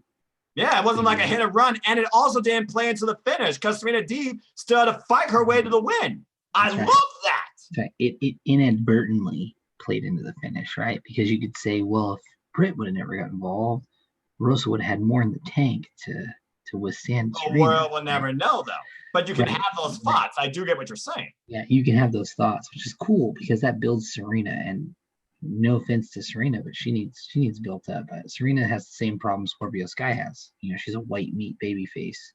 Mm-hmm. Like, great wrestler, but there's no reason to boo or cheer her. Right. That baby face needs that dynamic, and she's still new to that sort of character showcase role. But again, I look at AEW, I look at the character, I also look at the wrestling. I don't necessarily expect both coming into play all the time, especially for new up-and-comers getting their role in play in AEW. That's right. But I really enjoy where this is going right now with Thunder Rosa and Britt Baker, because I've been wondering for the longest time, when the hell is Britt Baker challenging Hikaru Shida? I thought that was the end game. Well, I was wrong. No, well, Baker's not going to challenge Shida for a long time, right? I think Baker will work this program with Rosa. Rosa will probably build stuff up in the ring. Yeah, Rosa will probably leave the program on top, obviously, right? In the end, Shida will probably or Baker will probably get a couple of wins so we can build sympathy for Rosa, and then Rosa will get the third win, and then when Rosa gets the third win, she's going to move on to facing Shida again, and then this time she'll beat Shida. Oh, and then magically she'll sign a contract with AEW. All right, hold on there. You're counting out the Queen Slayer because you heard the news I did. And John Silver seems the most excited. I love John Silver, man. That guy's just unbelievable. We saw Ty Conti last week take on. By the way, I gotta say, you just mentioned John Silver. You want to talk about a guy that has the ability to draw Stone Cold Steve Austin and The Rock level money? That's John Silver. Johnny Hungry. I know it sounds crazy to think about, but he's so charismatic. He is. It's unbelievable. And then he's so good in the ring. And here's the other thing. He has kind of a mutant ability. I'll tell you what I mean by that. John Silver is extremely short. Like, he's 5'4", but he is also, damn near 250 pounds. And nobody that's 5'4" is that size. No. And then secondly, he's extremely strong. I am impressed with that little man's strength. Pound for pound, he might be stronger. Pound for pound, he may be as strong as Brian Cage. Like, he's extremely strong. When you see the racks he can put up in the gym, it's fucked up. It's this weird, like, wait a minute, you're 5'4". I can't believe you're putting up 500 pounds to squat. Like, he has like 28, 29 inch biceps. Like he's massive. But he's 5'4", so that gives him like this really unique. The only person you can compare him to, and JR does a lot, is Ivan Putski. It's the only one you can compare him to because he's really short, but has this like unique ability to of strength that's just unparalleled. So because of his charisma and his very unique talent for strength, I mean, honestly, John Silver can believably body slam Lance Archer. Believably. I want to see him now in a match with Lance Archer or Brian Cage. Just if Lance was fighting it, John Silver could. If Lance Archer didn't want John Silver to body slam him, John Silver could still body slam him. John Silver may be stronger than Lance Archer. Like maybe pound for pound, he might lift more than Lance in the gym. Possibly. Which is insane. But I'm just saying it because it needs to be said. Like John Silver, one day, hopefully, that guy will be in the tippy top of the main event, and he's really taking advantage of that time of Brody being away. To really capitalize. Tony Khan capitalizing on his character too from BTE. Give him a little time. Like, why don't you listen to Dynamite? As he and Anna Jay, they were hyping up Anna Jay's biggest opportunity in her young, under 1 year career, I might add, in AEW. She is challenging Hikaru Shida for the AEW Women's Championship. Gave us a promo about how she changed, how she is facing a brand new Anna Jay. And Anna Jay is going into this, I feel like, with all the confidence in the world. I feel like people believe she has a chance of winning this. You really thought, okay, Britt Baker's the next AEW Women's Champion. But you got to look at Anna Jay from her character build standpoint, and she's really pretty darn good in the ring. Anna Jay might actually shock the world and do this next week. She honestly might. So if I had the pencil, I'd book Anna Jay to beat Shida. I would. Just to shock everybody. She just had the title forever. I would. Do I think AEW is going to do that? Absolutely not. I don't think. Soon. And here's why I don't think so. Because again, Red Velvet took on Ty Conti next week. Who was in Ty Conti's corner? Anna Jay. Anna Jay is trying to influence Ty Conti to join the Dark Order. That's the leading story right now around Anna Jay. Where does Ty and Anna's friendship, on screen wise anyway, set? And that's why I feel like more so after the Hikaru Shida match is done, it's going to lead towards Anna Jay feuding with Ty Conti on Dynamite. Yeah. That's got to be the end game right now. Oh, yeah. Gotta be. As far as Hikaru Shida is, and I'll keep saying it, the Kenny Omega of the AEW Women's Division. She is such a welcoming, fun, loving, dynamic, energetic persona. And not just on Dynamite, but her YouTube channel as well. Love the fact she's playing Legend of Zelda, by the way. Respect. It's cute. Sorry, that's the nerd in me. No, I agree. I'm with you. Anyway, I like it. But Hikaru Shida right now, we need to find that worthy competitor. Now, I know Serena D teased the idea of facing Hikaru Shida for the title, maybe title for title. I think it's too soon to pull the trigger on that. So right now, again, it's one of those things where I feel like the AEW Women's Division is, and I'll keep saying it, bottleneck. I think about Abaddon, who could be a contender. She's injured. I think about Chris Statlander. She's injured. I think about Shauna, still stuck in the UK. But they need to add more women to this division. I know they're trying to, but right now you really need to find somebody to really give Hikaru Shida a run for her money and not repeat Nyla Rose, because with all due respect, Nyla Rose has already had a chance twice. She's lost. Now there's a new dynamic, it seems like, for Nyla Rose with somebody in her corner in this Jade Cargill woman to take on Brandy and Red Velvet, or in this case, with Brandy injured, Big Swole and Red Velvet. I think that's an interesting dynamic, and that adds more now to the women's division. They're finally showcasing more of the women's division AEW on Dynamite, giving more storyline, more insight into it. I love that. But speaking of UK, as far as the women's division, I'm about to wait and see, but Anna Jay, good luck, Queen Slayer.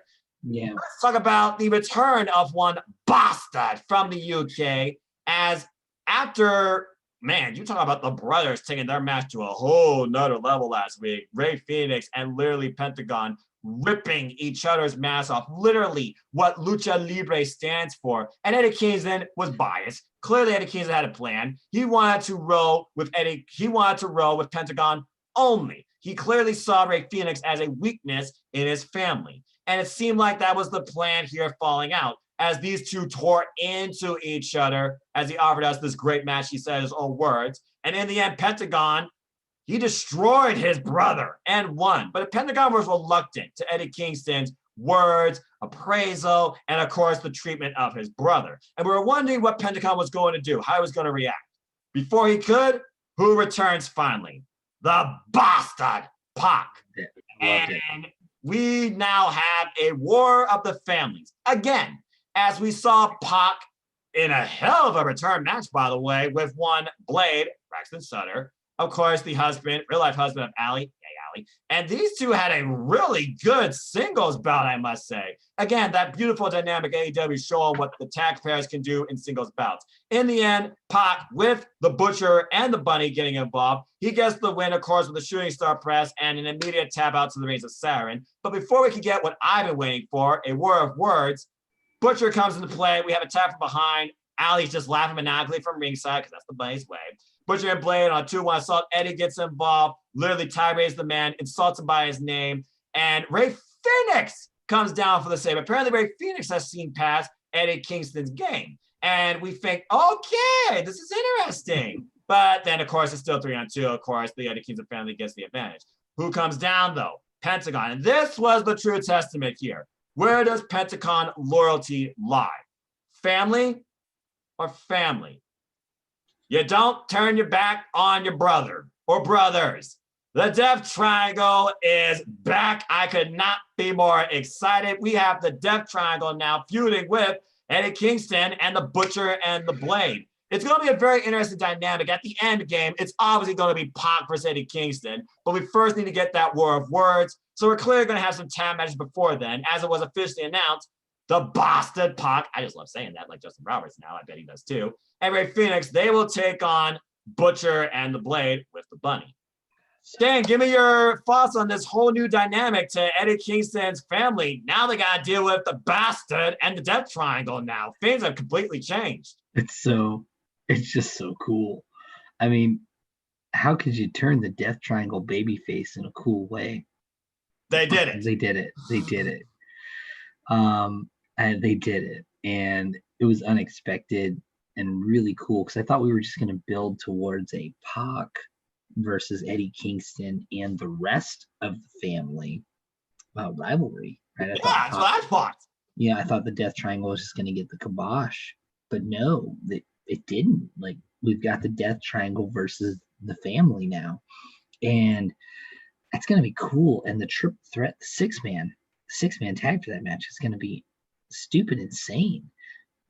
We're going to get two stiffest workers in the business working together in a match. We're going to get Pac. We're going to get Pac and Eddie Kingston, two guys that really hit you, really fight you in a wrestling match. The two of the only guys that do that. So, I mean, that's going to be crazy. And then we're going to get two of the best tag teams in the world tagging along in this. I mean, God, I don't even care who comes out on top. I know in the end, Pac is going to come out on top. I know in the end, Pac and the Death Triangle are going to come out on top. They got to. And I'm good with it. I'm good with it. What I'm hoping is in the end, Pac and the Death Triangle come out on top. Maybe the family breaks up. We see Eddie Kingston go away for a while. And then when Mox finally comes back, maybe Mox comes back as a heel with Eddie. That would be kind of cool. Or maybe they both come back. You know, that'd be kind of cool. But I'm getting too far ahead. But man, I love this. And I had a thought. I had a thought earlier tonight when I was watching Dynamite and I was watching Pac work. And I thought to myself, who does Pac remind me of? I gotta say it. Pac reminds me of Chris Benoit when he works in the ring. The way he fights forward, the intensity. Man, his first guy to remind me of Chris Benoit in a long time. And he really does. Even the way he's built is very Benoit-esque. And you can see a lot of Benoit's influence in Pac's work. You can see it. If Pac tells you bold-faced that Benoit doesn't influence his work, he's full of shit. Yeah, good luck getting that interview. You can see it. Good luck getting that honest interview out of him. But real talk, I love this six-man feud, and I can't wait for it.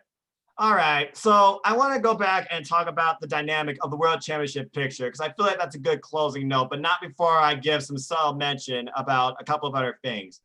Orange Cassidy, Kip Sabian, you just had your best match in AEW, man. That was fairly impressive. I feel like Penelope Ford and Kip Sabian are better off when they're not together because I saw Penelope Ford by herself on Dark, had a really good match against Alex Garcia. Again, very promising talent. She can get it done on her own.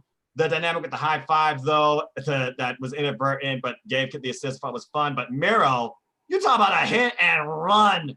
Okay, we don't understand the video game character, but the man, bam, laid out Orange Cassidy. Give me Orange Cassidy versus Miro. That's got to be the next match I need to see. That's all I got to say about that. And then one last thing before we go into our main event of the evening, the World Championship match. Top Flight. 21 and 19-year-old brother couple taking on the brothers in tag team wrestling. Right now, one of the best tag teams in the world, though FTR is number one according to PWIs. How freaking good was Top Flight versus the Young Bucks for the tag team titles? You talk about making a name for yourself in your AEW Dynamite debut. And apparently already set up your next feud too. Shane, quick thoughts. Miro and Orange Cassidy dynamic. Top Flight versus Young Bucks tag team match. TH2 epilogue. Take it away. Oh yeah, Orange Cassidy, genius in the ring. I can't say enough good things about him. He's probably going to have great chemistry with Miro. In fact, he's probably going to help Miro out a lot because Miro needs some help in terms of being a ring general and storytelling in the ring. So he's probably going to help Miro out a lot if they work together. Top Flight. Perfect high flyers. I'm not a big fan of flippity guys. I'm really not, because typically flippity guys are really concerned with being pretty, not hitting hard, not really looking like they're in a fight. Cool thing about Top Flight, they look like they were in a fight. They did some stiff shots to the Young Buck and took some hard. Top Flight could teach Private Party how to work, and Private Party's been around a lot longer. Top Flight knows how to work pretty but stiff and still look like they're in a fight. And that goes a long way for me as a fan. That was pretty much my thoughts on Top Flight. They blew me away. I actually was going into the Top Flight match expecting to be disappointed, expecting to not like it, expecting to see just a flippity guys wrestling spot fest monkeys, and that's it. But that's not what I got. That's not what I got at all. Got a real. You got the exact opposite. So I got to ask you, you think Top Flight is better than Private Party? Right now. Yeah, right now. In fact, I think they're better ring work wise, because the issue with Private Party is they're not stiff. They look like they're fans fighting on a trampoline. And I hate that. I hate it when it looks like that. Presentation. They don't lay their shit in, and it kills me. And they don't let shit get laid in on them either, which also kills me. So, Top Flight, though, opposite completely. And the athleticism with Top Flight is also otherworldly. That guy cleared the top rope higher than I think Omega has sometimes. That was insane. Dude did a full-fledged somersault into a Frankensteiner. How do you do that? And he grabbed the top ropes when he did it.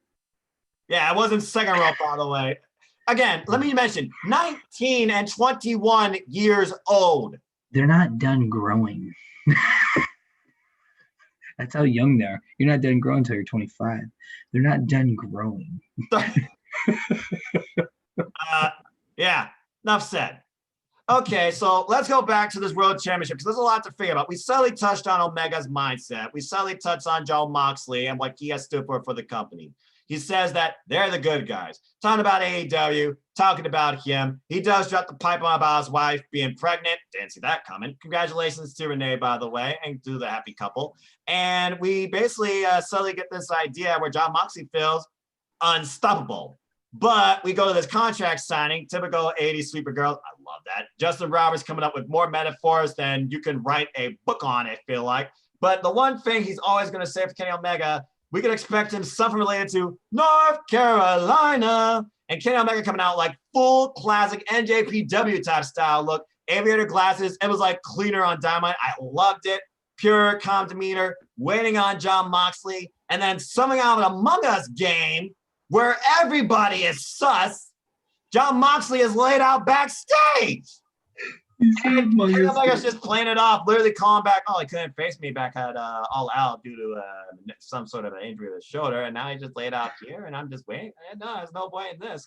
And after a botched pen, I blame Tony Schiavone, we finally get him to sign it, and the theme again, winter is coming, though I don't think we're going to get a Game of Thrones entrance by Kenny Omega. No, we're not. But I still find that funny. Again, the winter season's coming. So first off, let's just ask the question. Shane, all right, who did it? Who do you think took out Jon Moxley? Well, I think so you brought up the airport incident, and then Jon Moxley got taken out. Yep. Is there a secondary person involved? If there is a secondary person involved, who is it? There's always been all these rumors flying around about Ryback joining AEW. Maybe it's Ryback. Is it? I don't know. The thing is, I don't know. But you know, my gut tells me though. My gut tells me that it was Kenny Omega. Kenny took Mox out. And I agree with you. That's my gut, right? My gut tells me it was Kenny, not a third party. And then he went out there cleaner style and just to, by the way, that was the best contract signing I've ever seen. Pro wrestling. the two best contract signings I've ever seen. The number two, and I'll give you my third here in a minute too. For my number two, Kenny Omega and Mox. That's the best one of all time. Second best would go to Andre the Giant and Hulk Hogan for the rematch when Hulk was world champion and Ted DiBiase was managing Andre. And if Andre won, Andre would give Ted the title, right? Right. I remember that. Yeah, very memorable, right? And that contract signing was fever fucking pitch. Like those fans were so tense. But those are the two best. My third favorite contract signing is actually the Batista contract signing. So when Batista won the Royal Rumble, when he's choosing between signing with Raw or SmackDown. Oh yeah, I remember that. WrestleMania 21. Oh yeah, he's like, yeah. And he signed with Raw, and he fucking put Tripp through the table with a Batista bomb. That's fantastic. I was actually there. I was there for that one. Okay, I can see why that's very special there live, because the one thing we've seen so far in AEW, no contract signing table bombs. Which is awesome. Because it's been done to death. Yes, it has. It's over. Nobody wants to see and my fourth favorite contract signing would be the one on SmackDown with CM Punk and John Cena. A war of words. Yeah, war of words. Triple H is standing there looking like an idiot. I love Triple H is my third favorite wrestler of all time, but when he's a suit, he looks like an idiot. And Triple H, how's your wife? Yeah. Playing the wife card. All right, that's good. Okay, so yeah, I gotta agree with you. Okay, that's my favorite. That's my favorite one of all time. My favorite contract signing of all time. All the pro wrestling I've ever watched, and I've watched everything that was ever been televised from the 40s to now. My favorite contract signing of all time happened tonight. And literally, all it was sit down, wait. Kenny Omega acknowledging Moxley for, hey, ditched on me on one previous match, not on this one. We wait for a pen to sign. The first pen don't work, and another pen's used, signed, sealed, halfway delivered. And he took forever to sign. He initialed, he dated, and then signed again. He's like, oh, I'm going to make sure this is emphatic. Bravo for their stats presentation. But let's be honest here. He signed it like a real has the biggest motivation to take out Jon Moxley? Besides Kenny Omega. And literally, you would think Kenny Omega, this super calm, composed demeanor, he would have never did that. not in that $5,000 suit. Who's to say he didn't do it before he literally just came out and then pulled out the aviators and started walking out? Now, I know people are going to say, oh, what about Lance Archer? He has revenge for Jon Moxley. No. What about Eddie Kingston? Those two, they're done with each other for now. What about Team Taz? They're feuding with Cody and Darby Allin right now as the primary focus. What about Chris Jericho? Chris Jericho, MJF, they're focused on each other right now, enjoying each other's company like two brothers, and Chris Jericho has tag team aspirations. This is Jericho and MJF right now. And what about no? The only name you should talk about. What about Hangman Page? No, what are you talking about? He's going to probably join the Dark Order. We'll talk more about that in a moment. Anyway, it had to be Kenny Omega because he has the most to freaking gain. And to go off your point, in the eventual way we do learn, which clearly we have to learn this within the next 2 weeks because the match is literally 3 weeks from, I believe, 2 weeks. Yeah, 2 weeks, 3 weeks. 2 weeks. Yeah, 3 weeks. Yeah, so we got to learn either this week or the following week who the hell took out Jon Moxley. And Jon Moxley, I'm sure, is going to be irate once he finds out it's Kenny Omega. I think we all can agree on that. Even Carol from WrestleJoy, I think, will agree with us. Hi, Carol. Jon Moxley, this has to be a way to put him off TV for a while. And I get that because the man's done it all for this company and beyond for wrestling, including Josh Man's Bloodsport, I might add.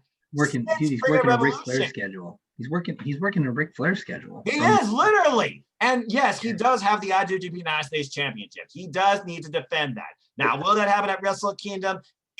Travel-wise, circumstances, I don't know. I feel like it'd be weird if it didn't, but you gotta consider the circumstances surrounding our world today. They gotta be building that somehow. Now, one of my friends, Sandy, she proposed a wild idea. It was Kenta that took out Jon Moxley. And as much as I would love to see that would be cool. Being change the universe type things, I don't know if they're that close yet to do it. It could happen. Yeah, I it think would be absolutely gangbusters if that did happen. If it's not, but your friend is really smart. If it's not Omega, it's Kenta. Because those are the top two candidates. But right now, I gotta go with Omega, okay? Because the way I see it, the IWGP United States Championship, Jon Moxley's not gonna vacate it again, okay? He's gonna find one way or another to defend this. It's either gonna happen at Wrestle Kingdom or NJPW Strong, which I feel is more likely because it's right here in the country. So that has to be the next thing lined up for freaking Jon Moxley. In my honest opinion, I'm just going to go right out here at the gate with you. Carol, Shane, you heard it here. I say that finally, Kenny Omega becomes the new AEW World Heavyweight Champion. I think so, and I agree with you entirely. There's no way that Kenny Omega loses at that title defense. There's no fucking way. If Kenny Omega loses this title match, I will personally say, and I will commit to it to the day I die, and no longer see AEW on my television, I hope it never happens. Jon Moxley will never lose that freaking title. He's beaten everybody. If he beats legitimately, one-on-one, professional wrestling, championship match, if he beats Kenny Omega in that atmosphere, Jon Moxley's unstoppable. I think in their third match, Mox will win. Because I'm telling you what I think is going to happen. I think this is like stars aligning and the universe taking care of itself. I think what's going to happen is I think he's going to lose the title to Omega. Then I think he's going to lose the IWGP US title to Kenta. Mm-hmm. And then I think he's going to go on paternity leave. And then when he comes back, he'll work his way back up the ranks. Yep. And he'll take the title off of Omega and win in the third match. I think that will happen. That way no one loses any stock. Right. And since the first match was unsanctioned, which didn't count their win-loss record, you could say that didn't even happen. So you could even build to another third match. Omega's even played it off like it didn't happen in the first place because again, it didn't matter. And obviously Omega's working heel. Obviously. Oh, clearly, he's cleaner. We're going cleaner. Freaking finally. And by the way, he has the best entrance in pro wrestling. Period. Right now. Justin Roberts doing the damn thing, the fucking cleaner girls coming out with the brooms, and him standing there behind the shade, and then the shade opens after his music kicks up. I love it. That's fucking entrance in wrestling. I freaking love it. The only thing he's missing is his NJPW theme, but I do love Battle Cry, all due respect. I actually, you know what? People don't agree with me, but I like Battle Cry more than the NJPW theme. I like Battle Cry more. Yeah. I like Battle Cry more. I think Battle Cry is a better song. The NJPW theme is great. I love that theme, but I think Battle Cry is a better song. I also think, side note, AJ Styles' Get Ready to Fly is better than his. Now that I agree with, but as far as the I hear the battle cry, you also notice now it does battle cry. It doesn't even say like best bout machine anymore. It doesn't even get to that. It's like that part's left off. So Kenny Omega truly has changed in a way. And I feel like that's a great dynamic to not only his character, but his entrance as well. Again, the reflections of the growth in the AEW talent shows in the entrances as well. And Mikey Regis does a hell of a job, but also that original piece, Battle Cry. Love it too. All right. Battle Cry, man. Love that song, man. Hey, I really think AEW should hire Jim Johnston. Look, we keep saying it. I don't know if it's ever going to happen, but if Mikey Ruckus and Jim Johnson were to work together, there's your ultimate duel in music professional wrestling. Or maybe even, dude, the three best musical professional wrestling people: Jim Johnston, Jimmy Hart, and Ruckus. Three best. Damn right. I do like the CFOs, but the three best are those three that I mentioned. CFOs, the only ones I cared about were Undisputed Era and I think Keith Lee's was also theirs. Like Keith Lee's. Bobby Roode's Glorious, and Bobby Roode's. There's one other I cared about a lot. Finn Balor's. Yes, Finn Balor. Thank you. And then there's also the AJ Styles. AJ Styles, his is really good. You know what? That is fine. I'm surprised they haven't changed that yet, but maybe AJ Styles. Sure. I think Charlotte Flair's is technically a CFO's, but they haven't changed even because it's a modified version of her dad's theme, right? So they haven't changed it. Literally, it's a modified version of that classic da da da, but no one will ever come out to that besides Ric Flair. That Ric Flair is ownership for life. You know, by the way, side note, little piece of wrestling history. You know, Ric Flair basically invented the pro wrestling entrance, like the modern day version. Pretty much. Before him, the guy that had one was Gorgeous George. But Ric Flair, he really created the whole lights, dim, smoke, music. The elegance with the robe and the turn and the walk. The big dramatic pro wrestling entrance. The biggest entrance in professional wrestling is the modern day version, like what we take for granted every day, was invented by Ric Flair. And also the modern day wrestling promo, Ric Flair. Well, I mean, Ric Flair, I think is like the original wrestling promo, honestly, if I gotta be honest with you. We've gone over history. But speaking of history, let's conclude with this. It looks like a history is being known of a revolution, because that's what AEW truly is. They're boundless, but they're also revolution. And they're getting their own little documentary. I don't know if this was the full thing. I truly hope it was. I think this was a tease. But Shane, give me your thoughts. We're getting a history of a revolution, an AEW story by Director X. Fucking amazing. I mean, the mainstream credibility to having Director X, I mean, that's crazy. It's insane. And that was good. Also, that was really good. And again, you listen to what was said.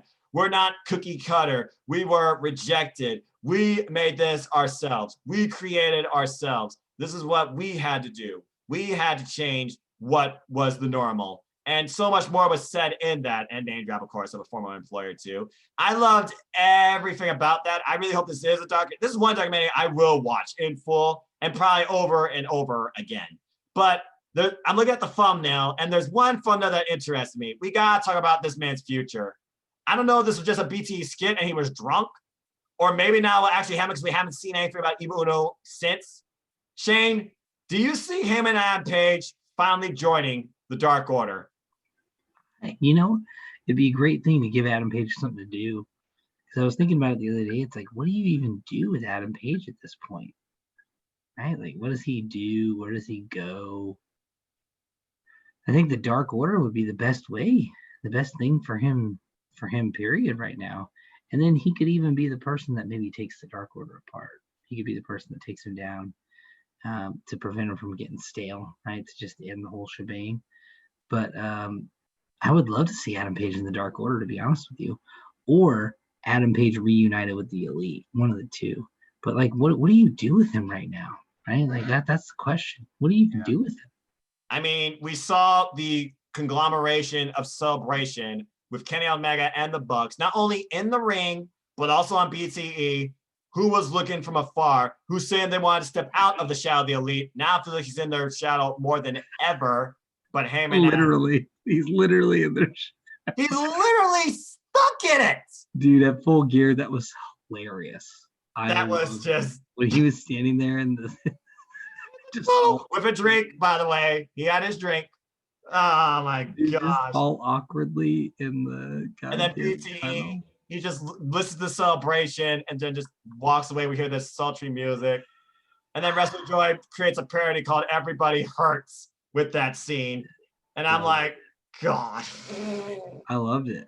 But then he comes in on Dark Order who are saying, fuck Heyman, fuck Heyman. They seem to own that chant. And then they just go along with like, hey, Heyman's pretty cool. So imagine Heyman just joined the Dark Order and doing that chant just cause. That could be his new shtick. I could literally see him in Dark Order. And I think it'd be fantastic. Him standing there. But if you put Hangman in the Dark Order, they're gonna get even more dominant, right? You got Brody Lee, Hangman, John Silver. 5 and 10 are great in their own right. And then Uno and Stu, they're one of the best tag teams in the world. Well, Stu still can't handle Anna Jay after Anna Jay literally dropped him on his ass over a table on BT. Just saying. You know, there's a fan theory that Anna Jay is the real Exalted One. You ever heard that? You ever heard that fan theory? I have heard of it. That's pretty funny. I have heard of it. But Anna Jay is her own entity in the Dark Order. There's a reason why her number is so high, not just because not just because it's a hockey thing. Apparently, that was learned from Mr. Brody Lee.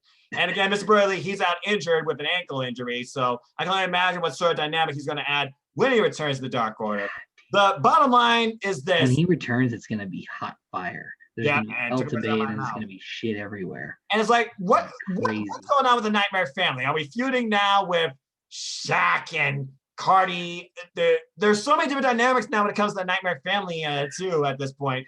And Cody, what's on his mind? Does he want MJF? Does he want revenge from that tag match? Does he want to go after Shaq? Because I think it's all. I'm just honestly wondering how the Shaq thing plays out here. Because I gotta be honest with you, I saw Team Taz winning the main event, but I thought that I thought Jade Cargill was gonna be involved from ringside as a distraction. No, they did what we thought. This is what AEW does. They do what they think what we think they're gonna do, but then they turn it on its head. They twist it, twist that shit. And I love what they did with Jade Cargill. Me too. They did great in that. It was a night of chaos and unpredictability. It's one of those things where, as a wrestling fan, you want to be surprised, and maybe it's not the surprise you want or expect, but yet you're not disappointed with it. It leaves you wanting more. It leaves you questioning what the hell could happen next. Because here's what we know is happening next week. We got the Boston Pac and Ray Phoenix taking on Butcher and the Blade. We also got Jericho and Jake Hager, hopefully sober, taking on SCU. We've got to learn more about what the hell's going on with John Moxley and who attacked him, who was sus. Someone called Mercy Meeting. The fact they put in Among Us skit on freaking BTE, I thought was hilarious. Damn it, Collar, why you kill Allie? Sorry, I got a little hot there under the collar. Anyway, but again, there's so much to figure about next week with another loaded show. I hope they keep doing the retro pamphlets too. I love that so friggin' much. And I guess we're just gonna have to wait and see. But the bottom line is this: AEW truly is what they say they are, boundless. And maybe next Spark we'll have a conversation on who we think is boundless, what boundless means to us, and who we think can be boundless. But I think after everything that's been discussed and how many times we went off the rails, that should do it for this week's special extended episode of AEW SPARK Re-Ignited. Thank you, ladies and gentlemen, for tuning in. I hope you all enjoyed the conversation. Let us know any thoughts you have regarding anything All Elite Wrestling. Let it hear from you. Let it have you on this platform. Shane, this was an absolute pleasure, my friend. We definitely need to try and do this again. Anything you want to promote, where can people find you, talk to you about wrestling, or any last thoughts about AEW? No, you want to talk about wrestling, go to at Shane Wells 1 on Twitter. Feel free. Number 1, not the word 1. Number one. And that's kind of it, man. My final thoughts are AEW is the best wrestling promotion in the world right now. And if you don't think so, then you must think NJPW is the best wrestling promotion in the world. That's the exception. I'm glad you cleared it up. I was and going if you don't think AEW or NJPW are the best wrestling promotion in the world, then you might want to question your taste. I'll give Impact Wrestling credit because who knows? Impact Wrestling, they might form a partnership. And stay tuned, folks. Next Spark, we won't talk about just Boundless. We'll talk about maybe some partnerships and fantasy booking too, because I don't know about you, Don Callis, Hornswoggle. I think we're on the verge of something with Impact Wrestling and AEW, Shane. Oh, yeah. Well, no. I mean, Tony Khan has said over and over again, man, he'll work with anybody that wants to work with them. Like that, he said it so many times. And I believe it. And I can't wait to see what comes from it. And he's proved it many times over. So I genuinely believe that we'll get something. We'll get some stuff with Impact in AEW. I know it for a fact. Who will it benefit more? Impact. But we'll get some stuff that's really rebuilding itself, but they need that more exposure. That's for sure. And by the way, Noah, you and I could do a whole episode on why Impact doesn't really need to rebuild. They need to just rebrand as TNA again stop pretending to be Impact. That's dumb. Just rebrand as TNA, your established brand with all this history. Why aren't you doing that? That's ridiculous. I feel like that's more of an Anthem call at this point because Anthem does own them, and that's why they have their spot on Access TV. You gotta wonder if it wasn't for Anthem, would they even be on Access TV at this point? They wouldn't. They wouldn't be. I'm just glad that Impact's doing better.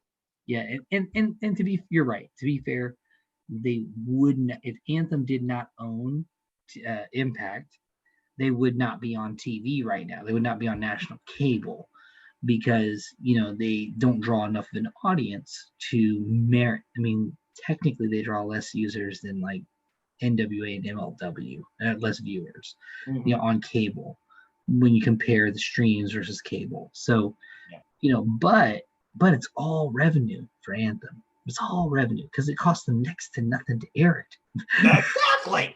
So, yeah, I'm with you, brother. I mean, it's just time space. But again, next part, we'll talk about Boundless. We'll talk about the Dynamite to come next week. And of course, the results of Winter is coming. That looks to be a loaded show. Oh, yeah. How can I forget next week as well? Hikaru Shida takes on Anna Jay. It's going to be a very interesting match. I got to imagine John Silver's going to be in Anna Jay's corner, okay? You're not going to have just one member of Dark Order. Actually, no. I could see Ty Conti actually being chosen. And again, playing out. But again, we'll talk more about that.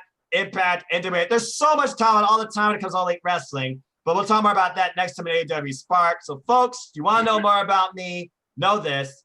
I'm just a simple man and a lifelong fan of ... wrestling. So follow me, Twitter, Instagram, PlayStation, YouTube, and Foster1916.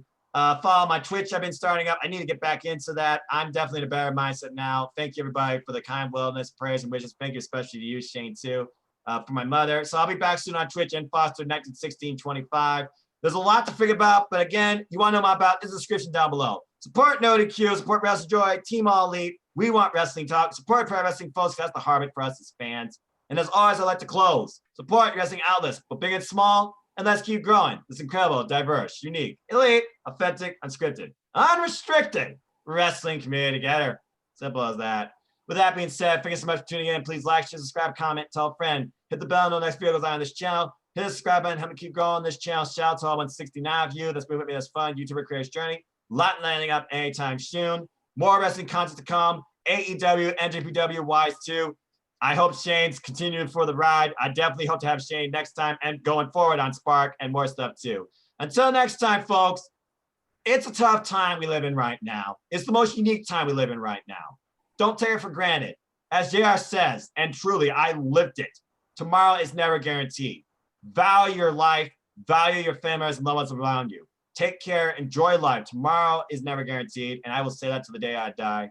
Enjoy wrestling and just enjoy what you like, okay? Make friendships or rivals if you choose. Out of it too, I won't judge you, but you'd be surprised how much wrestling can bring people together too. Wear a mask over your face and nose. Be aware of your surroundings. be protective of those around you. And until the next video, keep being elite, because I am with AEW, he's with AEW, and we just love all elite wrestling. We hope you enjoyed this forum and hope you enjoyed the show too. Until next time, I will bid you all adieu. Have a good night, but in Kenny Omega fashion. Goodbye, mwah, and good night. Bang!